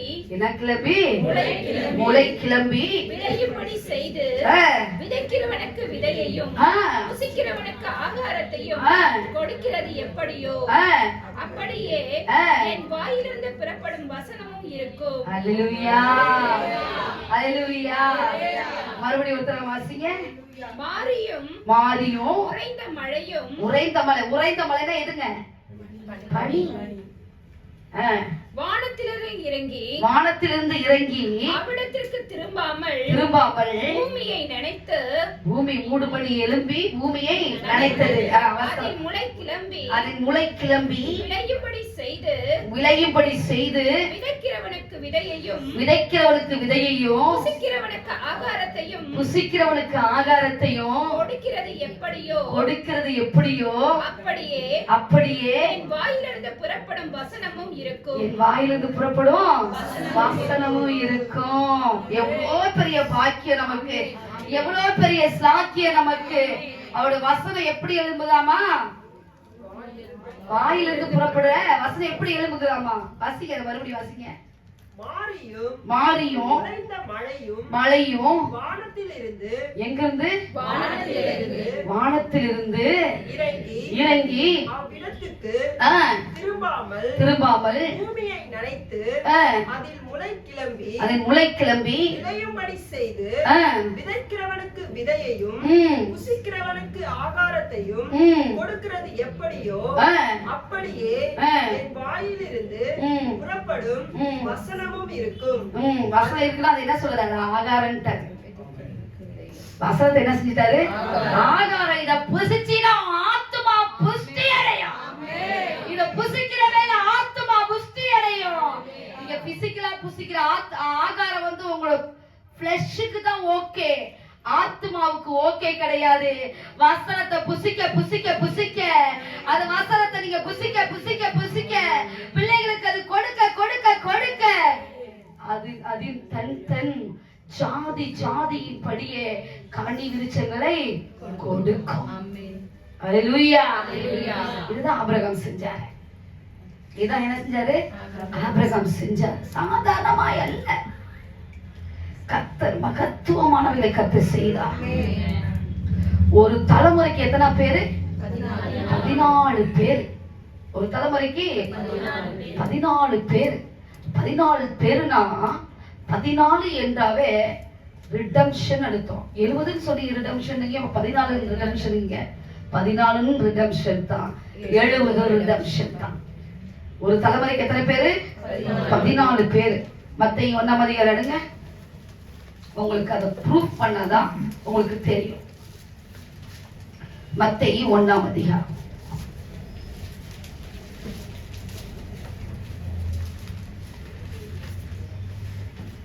1ஆம் வசனம். ஆபிரகாமின் குமாரனாகிய தாவீதின் குமாரனான இயேசு கிறிஸ்துவினுடைய வம்ச வரலாறு. ஆபிரகாம் ஈசாக்கை பெற்றான், ஈசாக்கு யாக்கோபை பெற்றான், யாக்கோபு யூதாவை அவன் சகோதரரையும் பெற்றான், யூதா பாரேசையும் சாராவையும் சேராவையும் தாமாரின் இடத்தில் பெற்றான், பாரேஸ் எஸ்ரோமை பெற்றான், எஸ்ரோம் ஆராமை பெற்றான், ஆராம் அமினதாவை பெற்றான், அமினதாப் நகசோனை பெற்றான், நகசோன் சல்மோனை பெற்றான், சல்மோன் போவாசை ராகிபினிடத்தில் பெற்றான், போவாஸ் ஓபேத்தை ரூத்தினிடத்தில் பெற்றான், ஓபேத் ஈசாயை பெற்றான், ஈசாய் தாவீது ராஜாவை பெற்றான், தாவீது ராஜா உரியாவின் மனைவியாய் இருந்தவளிடத்தில் சாலமோனை பெற்றான், சாலமோன் ரெகொபயாமை பெற்றான், ரெகொபயாம் அபியாவை பெற்றான், அபியா ஆசாவை பெற்றான், ஆசா யோசபாத்தை பெற்றான், யோசபாத் யோராமை பெற்றான், யோராம் உசியாவை பெற்றான், உசியா யோதாமை பெற்றான், யோதாம் ஆகாஸை பெற்றான், ஆகாஸ் எசக்கியாவை பெற்றான், எசக்கியா மனாசேயை பெற்றான், மனாசே ஆமோனை பெற்றான். 17 இவ்விதமா உண்டான தலைமுறைகள் எல்லாம் ஆபிரகாம் முதல் தாவீது வரைக்கும் 14 தலைமுறைகளும், தாவீது முதல் பாபிலோனுக்கு சிறைப்பட்டு போன காலம் வரைக்கும் 14 தலைமுறைகளும், பாபிலோனுக்கு சிறைப்பட்டு போன காலம் முதல் கிறிஸ்து வரைக்கும் 14 தலைமுறைகளுமாம். ஆமென் ஆமென். அப்போ ஒவ்வொரு தலைமுறைக்கு எத்தனை பேருங்க?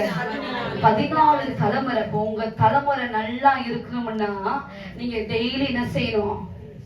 ஆகாரத்தை புசிக்கணும். எந்த ஆகாரம்? வசனம். அந்த அவருடைய பாடுகளை நினைவு கொண்டு ஒவ்வொரு நாளும் நீங்க கர்த்தருடைய வார்த்தையும் வசனத்தையும் மக்களுக்கு சொல்ல சொல்ல, பிள்ளைகளுக்கு சொல்ல சொல்ல, முளை எப்படி கிளம்பி அது ஆகாரத்தை விளைவிச்சதோ அதே போலவே பிள்ளைகளுக்குள்ளே கர்த்தர் விளைய பண்ணுவார். ஆமென். அவர் சொல்றாரு தாவீது, அவர் சொல்றாரு, ஆண்டவர் சொல்றாரு, தாவீதினுடைய சிங்காசனத்தில் ஆள ஒரு புத்திரன் இல்லாமல் போவதில்லை. அப்போ தாவீதோட சந்ததி சந்ததி சந்ததி சந்ததி சந்ததி சந்ததியா கர்த்தர் ஆசீர்வதிச்சாராமா. எவ்வளவு பெரிய பாக்கிங்களா! தாவீது சந்ததி மட்டும் 400 வருஷம் அரசாட்சி செஞ்சிருக்கிறார். எத்தனை வருஷம்? 400 வருஷம். 1 வருஷம் 2 வருஷம் இல்ல, 400 வருஷங்களும் அரசாட்சி செஞ்சிருக்குது. நீங்க பாத்தீங்கன்னா அந்த மகிமையும் மகத்துவத்தையும் ஒரு காலம் ஒரு நாளும் ஒரு மனுஷனால புரிந்து கொள்ளவே முடியாது. அவ்வளோ பெரிய கிருபையை கர்த்தர் பாராட்டி இருக்கிறார். அல்லேலூயா. ஆதியாகமத்திலிருந்து தாவீது சாலமோன் வரைக்கும் ஒரு பெரிய ஒரு யுகமே கடந்து போயிருக்குது. ஆமென்.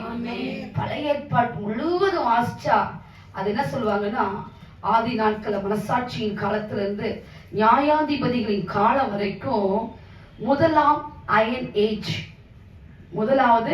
அயன் ஏஜ் அப்படின்னா முதலாவது ஒரு இரும்பின் ஆண்டுன்னு அர்த்தம். அயன் ஏஜ்னா இரும்பு ஆண்டு.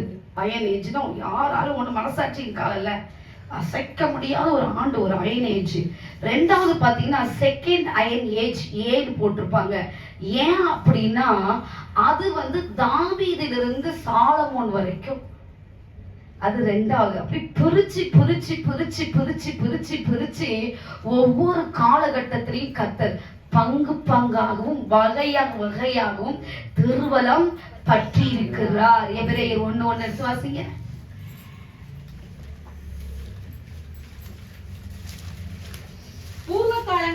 பூர்வ காலங்களில் பங்கு பங்காகவும் எப்படியாமா?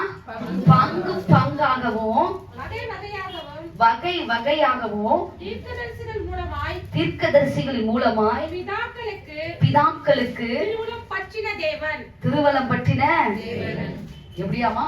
பங்கு பங்கா வகை வகையா கர்த்தர் திருவலம் பற்றிருக்கார். எவ்வளவு பெரிய பாக்கியத்தை பெற்றிருக்கிறோம் சொல்லுங்க. சிலர்ல எடுக்கல.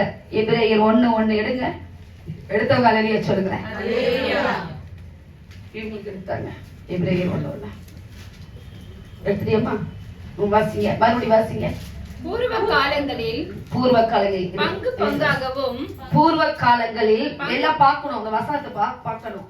பூர்வ காலங்களில் பங்கு பங்காகவும் வகை வகையாகவும் தீர்க்கதரிசிகள் மூலமாய் பிதாக்களுக்கு திருவலம் பற்றின தேவன். பங்கு பங்கா வகை வகையா எழுதி நமக்கு கொடுத்திருக்கும் பொழுது நம்ம டெய்லி அதை வாசிச்சு புசிச்சு ஆத்மாவில் பெயர் கொள்ள வேண்டும். அவங்க மட்டும் சீயோனுக்குரியவர்களாய் கட்டளை. அல்லேலூயா. அவங்க சீயோனுக்குரியவர்கள், அவருடைய ராஜ்யத்துக்குரியவர்கள். அதனாலதான் ஆண்டவர் சொன்னாரு, அந்த சீயோன் அவருக்கு மன மகிழ்ச்சியா இருந்துச்சா. அங்கதான் ஆதாம மண் எடுத்தார். ஆதாம மண் எடுத்தது அங்கதான். நீங்க நினைச்சுக்கிட்டீங்கன்னா எங்கேயோ ஒரு இடத்துல இருங்க. ஆதாமை மண் எடுத்து இன்னும் சொல்ல போனா அந்த இடம் முழுவதும் ஒரு ஏதேனுடைய ஒரு பகுதி. ஏதேனோட ஒரு பகுதி முழுவதும் இஸ்ரவேல். ஏதேன்கிறது நாடு, தோட்டம். சின்ன தோட்டம் கிடையாது, ஒரு பெரிய நாடு. ஏன் இவ்வளவு நாட்கள் யுத்தம் நடக்குது சொல்லுங்க பார்க்கலாம். அது அவருக்கு சொந்தமானது, அவருக்குரியது. ஆபிரகாமுக்கு சொன்ன வாக்குத்தத்தம் முழுசு நிறைவேறணும்னு சொல்லி இந்நாள் வரைக்கும் அவங்க என் ஆதி பிதா என் தேவன் எனக்கு சொன்னது, என் முற்பிதாக்களுக்கு சொன்னதை நிறைவேற்ற வரைக்கும் நான் விடவே மாட்டேன். இன்ன வரைக்கும் அந்த வாக்குத்தத்தத்தை பிடிச்சு ஓடுறாங்க. நமக்கு இந்த வருஷம் கொடுத்த வாக்குத்தத்தை 10 மாசம் கழிச்சு கேட்டா மறந்துடும். வாக்குத்தத்தமா என்ன சொன்னாரு சொல்லுங்க சிஸ்டர்? ஆனா வாக்குத்தத்தை அவங்க எங்க எழுதி வச்சிருக்காங்க? இருதயத்துல. அவங்க சொன்னார் ஆண்டவருக்கு, எப்பொழுதும் உன் நிலைக்கால்கள்ல வசனத்தை எழுதணும், உன் நெற்றியில எழுதணும், உன் வலது கையில எழுதணும். நீங்க இன்னைக்கும் போய் ஒவ்வொருடைய யூதருடைய வாசல்லையும் பாத்தீங்கன்னா ஒரு கூம்பு வடிவில் ஒன்று இருக்கும். அதுல யாகுவேன்னு போட்டிருப்பாங்க. என்னது? போகும்போது வரும்போதும் அதை அவன் தொட்டுட்டு தான் அப்படி போவான். அதை தொடாம போயிட்டு அந்த நாட்கள் அவனுக்கு நாட்களாவே இருக்காதாமா. ஆனா நம்ம வாக்குத்தத்தை கொடுத்தா 10 நாளைக்கு வீட்டுக்குள்ள வாக்குத்தத்தை அப்படியே போறாலும் ஆண்டவர் சொல்லிட்டாரு. ஆனா 10 நாளைக்கு அங்கிட்டு அந்த வாக்குத்தத்தை உச்சரிக்கவே மாட்டேன். இல்ல, இன்னையில இருந்து வாக்குத்தத்தை வீட்டுக்குள்ள உச்சரித்து உச்சரித்து உச்சரித்து உச்சரித்து வார்த்தையை பேசி பேசி பேசி இந்த வாக்குத்தத்தை என்ன செய்ய போறோம்? சுதந்திரிக்க போறோம். அல்லேலூயா, அல்லேலூயா. அது முளைச்சி கிளம்பி அது காணி தந்து விருட்சமாய் மாற மட்டும் இந்த ஆண்டை விட்டவே கூடாது. என் கர்த்தர் வாயினால் சொன்னதை தன்னுடைய கரத்தினால் நிறைவேற்றுகிற காலம். அவர் வாயினால் சொன்னதை அவர் கரத்தினால் நிறைவேற்றுகிற காலம். இது காலம், இது அவருடைய காலம். இந்த காலத்தை கர்த்தர் நமக்காக யாவை செய்து முடிக்க போகிறார்.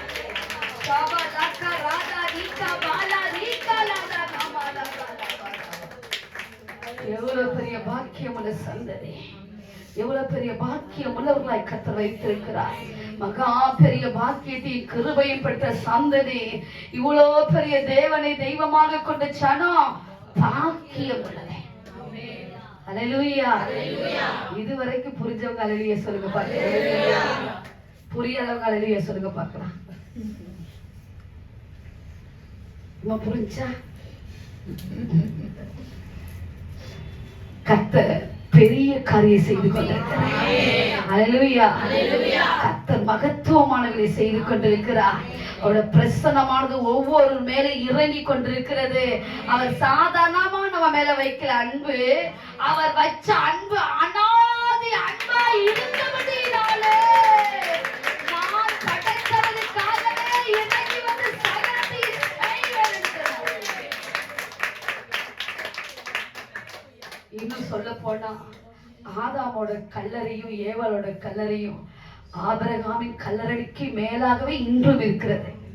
நீங்க சொல்ல நினைக்கலாம், அதான் ஜலப்பிரளயம் வந்து எல்லாம் அழிஞ்சு போச்சு, எப்படி உண்டாடுச்சுன்னு. இதுதான் மறைக்கப்பட்ட ரகசியம். ஆமென்.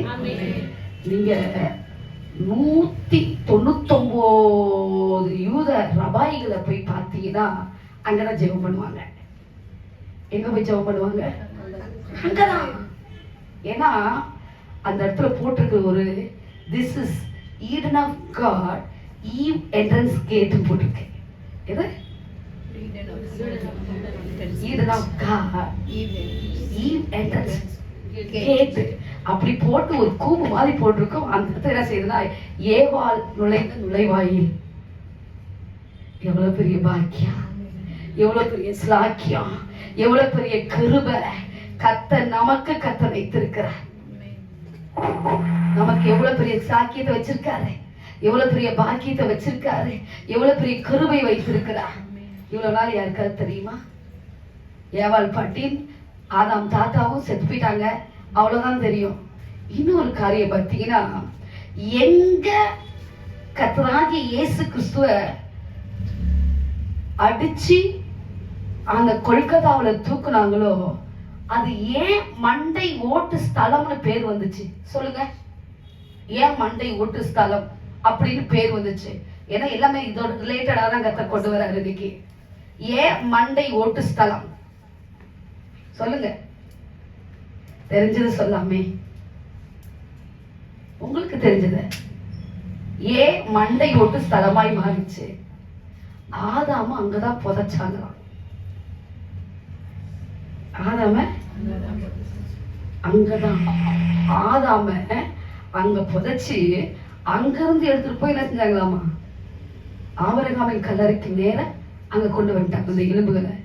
அதனாலதான் அந்த இடத்துல 2ஆம் மாதமாகிய கர்த்தராகிய இயேசு கிறிஸ்து சிலுவையிலே அடிக்கப்பட்டார். இது யாரும் சொல்ல மாட்டாங்க வெளியே. ஏன் சொல்ல மாட்டாங்க சொல்லுங்க? துருவுபதேசம் சொல்லிடுவாங்க.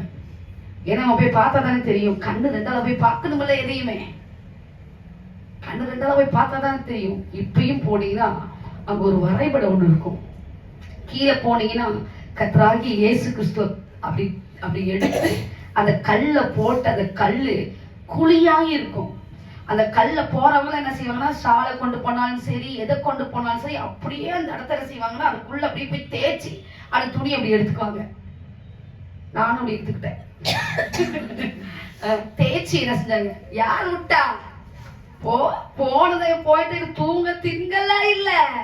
ஒவ்வொரு இடத்துலயும் இருக்கிற அபிஷேகத்தை பெற்றுக்கிட்டு வர்றதுக்கு சனத்துக்காக கொண்டு போய் எத்தனை வருஷம் சொல்லணும். சாப்பிட்டு சாப்பிட்டு நம்ம நாட்டுல கிடைக்காத ஒரு சாப்பாடு கிடைச்சிச்சு, நல்லா சாப்பிட்டு கொரட்டை விட்டு தூக்கிட்டு போறதுக்கு அல்ல, கர்த்தர் செய்யறத சனத்துக்குள்ள கொண்டு போய் சேர்த்தணும். அந்த இடத்துல அப்படி அப்படி இறக்கி வச்ச இடத்துல பாத்தீங்கன்னா ஒரு பெரிய கல் இருக்கு. அந்த கல்லை தான் அவர் இறக்கி வச்சாங்க. அந்த கல்லுக்கு மேல ஒரு வரைபடம் இருக்குது. அந்த வரைபடம் எப்படின்னா அவரை கீழே இறக்குற மாதிரி, அதுக்கு கீழே பாத்தீங்கன்னா ஒரு ஒரு மண்டை ஓடு இருக்க மாதிரி அதுல எழுதி இருக்குது, ஆடாமோட மண்டை. யாருக்காவது தெரியுங்களா? எவ்வளவு பெரிய பாக்கியம் நமக்கு கத்து கொடுத்து வச்சிருக்காரு. எவ்வளவு பெரிய சாக்கியம், எவ்வளவோ பேருக்கு கிடைக்க வேண்டியது. சிறு கூட்டமா இருக்கிற உங்களுக்கு எவ்வளவு பெரிய பாக்கியத்தை கொடுத்து வைத்திருக்கிறார். நீங்கள் பாக்கியவான்களும் பாக்கியவதிகமாய் கர்த்தர் வைத்திருக்கிறார். எவ்வளவு பெரிய பாக்கியப்பா! நன்றி சொல்ற, அப்படியே கரத்தை உயர்த்துங்க. நன்றிப்பா, நன்றிப்பா. சிறு கூட்டமா செபிக்கிறோம் ஐயா, பெருக்கூட்டமா மாற்று இயேசையா. சிறு கூட்டமா செபிக்கிறோம் ஐயா, பெருக்கூட்டமா மாற்று இயேசையா. கூட்டமா செபிக்கிறோம் ஐயா, பெருக்கூட்டமா மாற்று இயேசையா. கரங்களை உயர்த்தி, அப்பா நாங்களை நம்பி இருக்கிறோம். எவ்வளவு பெரிய பாக்கியத்தை எங்களுக்கு கொடுத்து வச்சிருக்கீங்களே, எவ்வளவு பெரிய சாக்கியத்தை எங்களுக்கு கொடுத்து வச்சிருக்கீங்களே, எவ்வளவு பெரிய கிருபை எங்கள் மத்தியில கடந்து வர வச்சிருக்கீங்களேப்பா. உங்களுக்கு நன்றி செலுத்துகிறப்பா. ஆத்துமாவே நன்றி சொல்லு,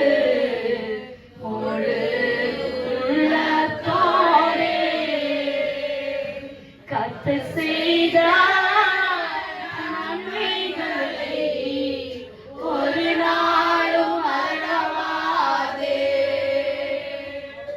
என் கர்த்தர் செய்த நன்மைகளை ஒரு நாளும் மறவாதே.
தேவ பிரசன்னமானது அந்த ரத்தத்திலிருந்து வழிஞ்சு வந்த தேவனுடைய மகிமையானது ஒவ்வொரு மேலும் ஒவ்வொரு கொள்ளும் இறங்க ஆரம்பித்து கொண்டே இருக்கிறது.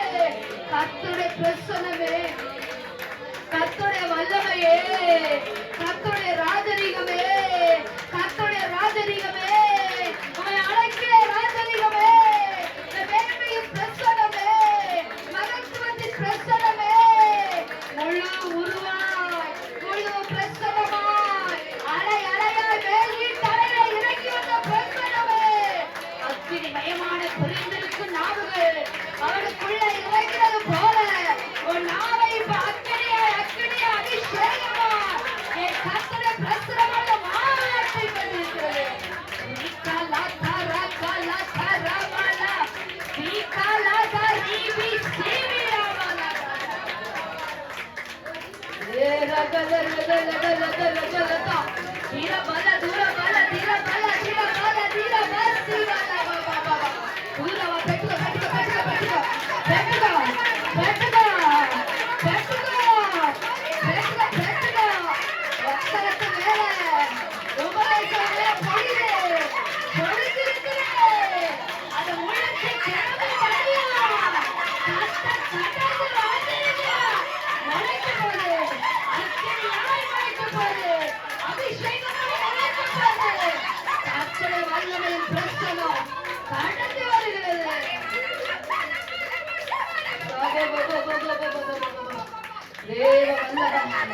தேவ பிரசனத்தி வல்லமை, ராஜரிக வல்லமை கடந்து வந்திருக்காய். நன்றிப்பா,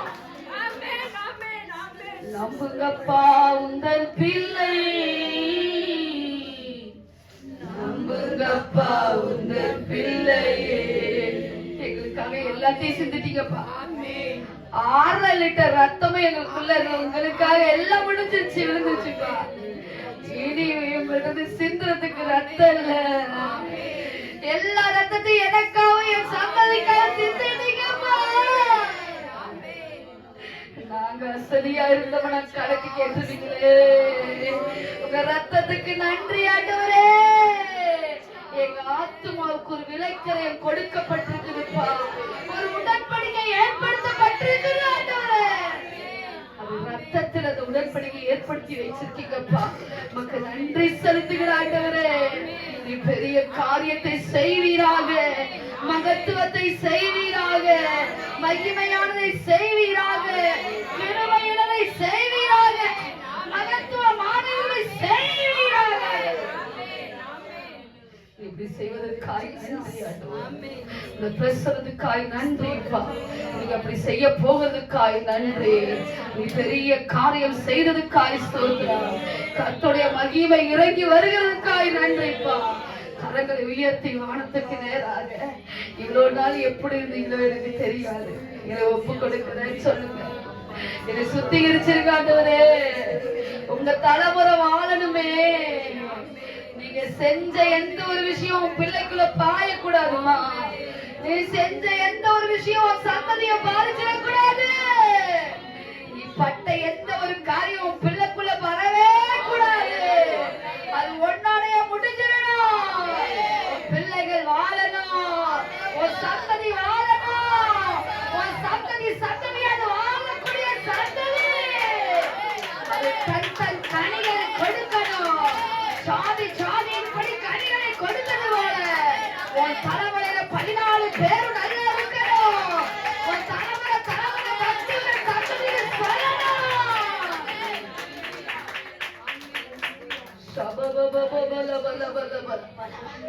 பிதாக்களுடைய இருதயத்தை பிள்ளைகள் எடுத்தினார், பிள்ளைகளுடைய இருதயத்தை பிதாக்கள் எடுத்தினார். திருப்பும்படி வந்த தேவன் அல்லவா, எதற்கென்றால் பக்தியுள்ள சந்ததியை பெற்றெடுக்கும்படி இந்த வழியை அவளை போற்றுகிறதா. சந்ததி பக்தி உள்ள சந்ததியா இந்த பூமியில வளரட்டும். உன் சந்ததி பக்தி உள்ள சந்ததியாய் முளைத்தெழும்பட்டும். வேற எந்த சந்ததிகள் பாவ வித்து இல்ல, இது பரவாக வித்தாய் வரட்டும். உன் கண்ணீர் தான் இன்னைக்கு அதுக்கு பதில கொண்டு வரும். யாருக்கெல்லாம் என் சந்ததி நல்லா இருக்கணும், என் பிள்ளை நல்லா இருக்கணுமா, என் பிள்ளை நல்லா இருக்கணும், வாழ்க்கை நல்ல வாழ்க்கை படணும், நல்ல இடத்துல கொண்டு போய் நீ நிறுத்தணும்னு சொல்லி நினைக்கிறீங்களோ, கர்த்தரை செய்து முடிப்பா. நல்ல ஒரு துணையை கொண்டு வரணும், நல்ல ஒரு காரிய பிள்ளைக்கு நடக்கணும். கர்த்தர் பூமி தாழ்நிலை முளைத்து எப்படி கவனிச்சவில்லை, அது முளைக்க பண்ணுங்க பரிசுத்த ஆவியானவரே, அது முளைக்க பண்ணுங்க ஆண்டவரே. பிள்ளைகள் மேல சந்ததிகள் மேல இப்பட்ட எந்த ஒரு காரியம் பிள்ளைங்களோட வாழ்க்கையில படவே கூடாது. முடிவடையட்டும், அது முடிவை உண்டாக்குங்க பரிசுத்த ஆவியானவரே.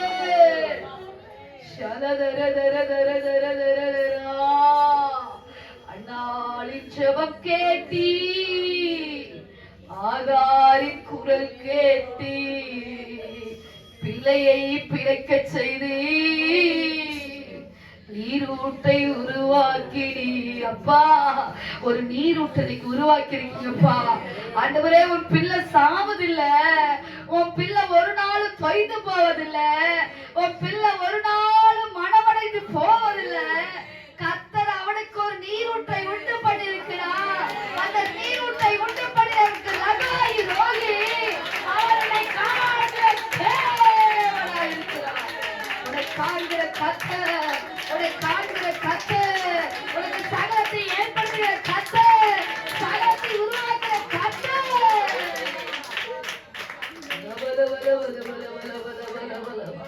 தலைமுறை தலைமுறைக்கும் என் கர்த்தர் மகிமையானவர்களை செய்ய போறீங்களப்பா. தலைமுறை தலைமுறைக்கும் நீ யாரு இல்லையே சொல்லிதானே கவலைப்பட்ட. எனக்கு யாரு இருக்கிறா, என்னை கைய பிடிச்சு தூக்கி விட, என்னை சாப்பிட்டியான்னு கேட்க, என் பிள்ளை நல்லா இருக்கா, நான் நல்லா இருக்கா கேட்கறதுக்கு ஒரு துறையில விசாரிக்க சொல்லி கவலைப்பட்டாயே. அப்படி இல்ல, அவர் உன்னை விசாரிக்கிற ஒரு ஆனபடியினாலே அவர் மேல நீ சகலத்தையும் கவலையெல்லாம் வச்சிரு. இன்னைக்கு கர்த்தர் உனக்கான யாரையும் செய்ய அவர் தன்னை சிங்காசனத்தை புறப்பட்டு எழுப்பி வந்திருக்கிறார்.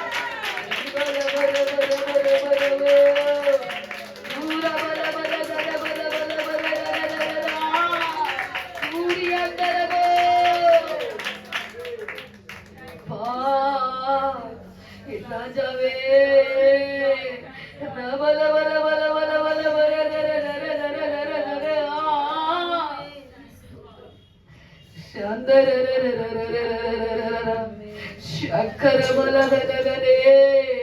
நீ ஒன்றுக்கு கவலைப்படக்கூடாது.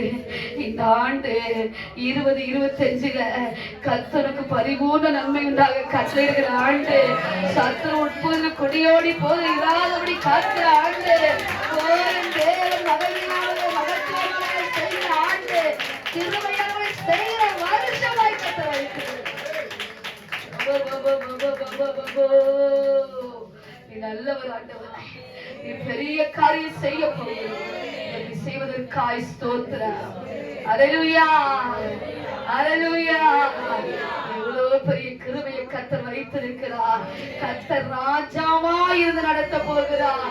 கர்த்தர் மகிமை உள்ளவராய் நடத்த போகிறார். நீங்க இப்படி செய்வதற்காய் சகோதரி, தேவன் தாமே கிருபை செய்ய பலப்படுத்துங்க, ஆசீர்வதிங்க இயேசுவின் பேராலே. ஆமென், ஆமென்.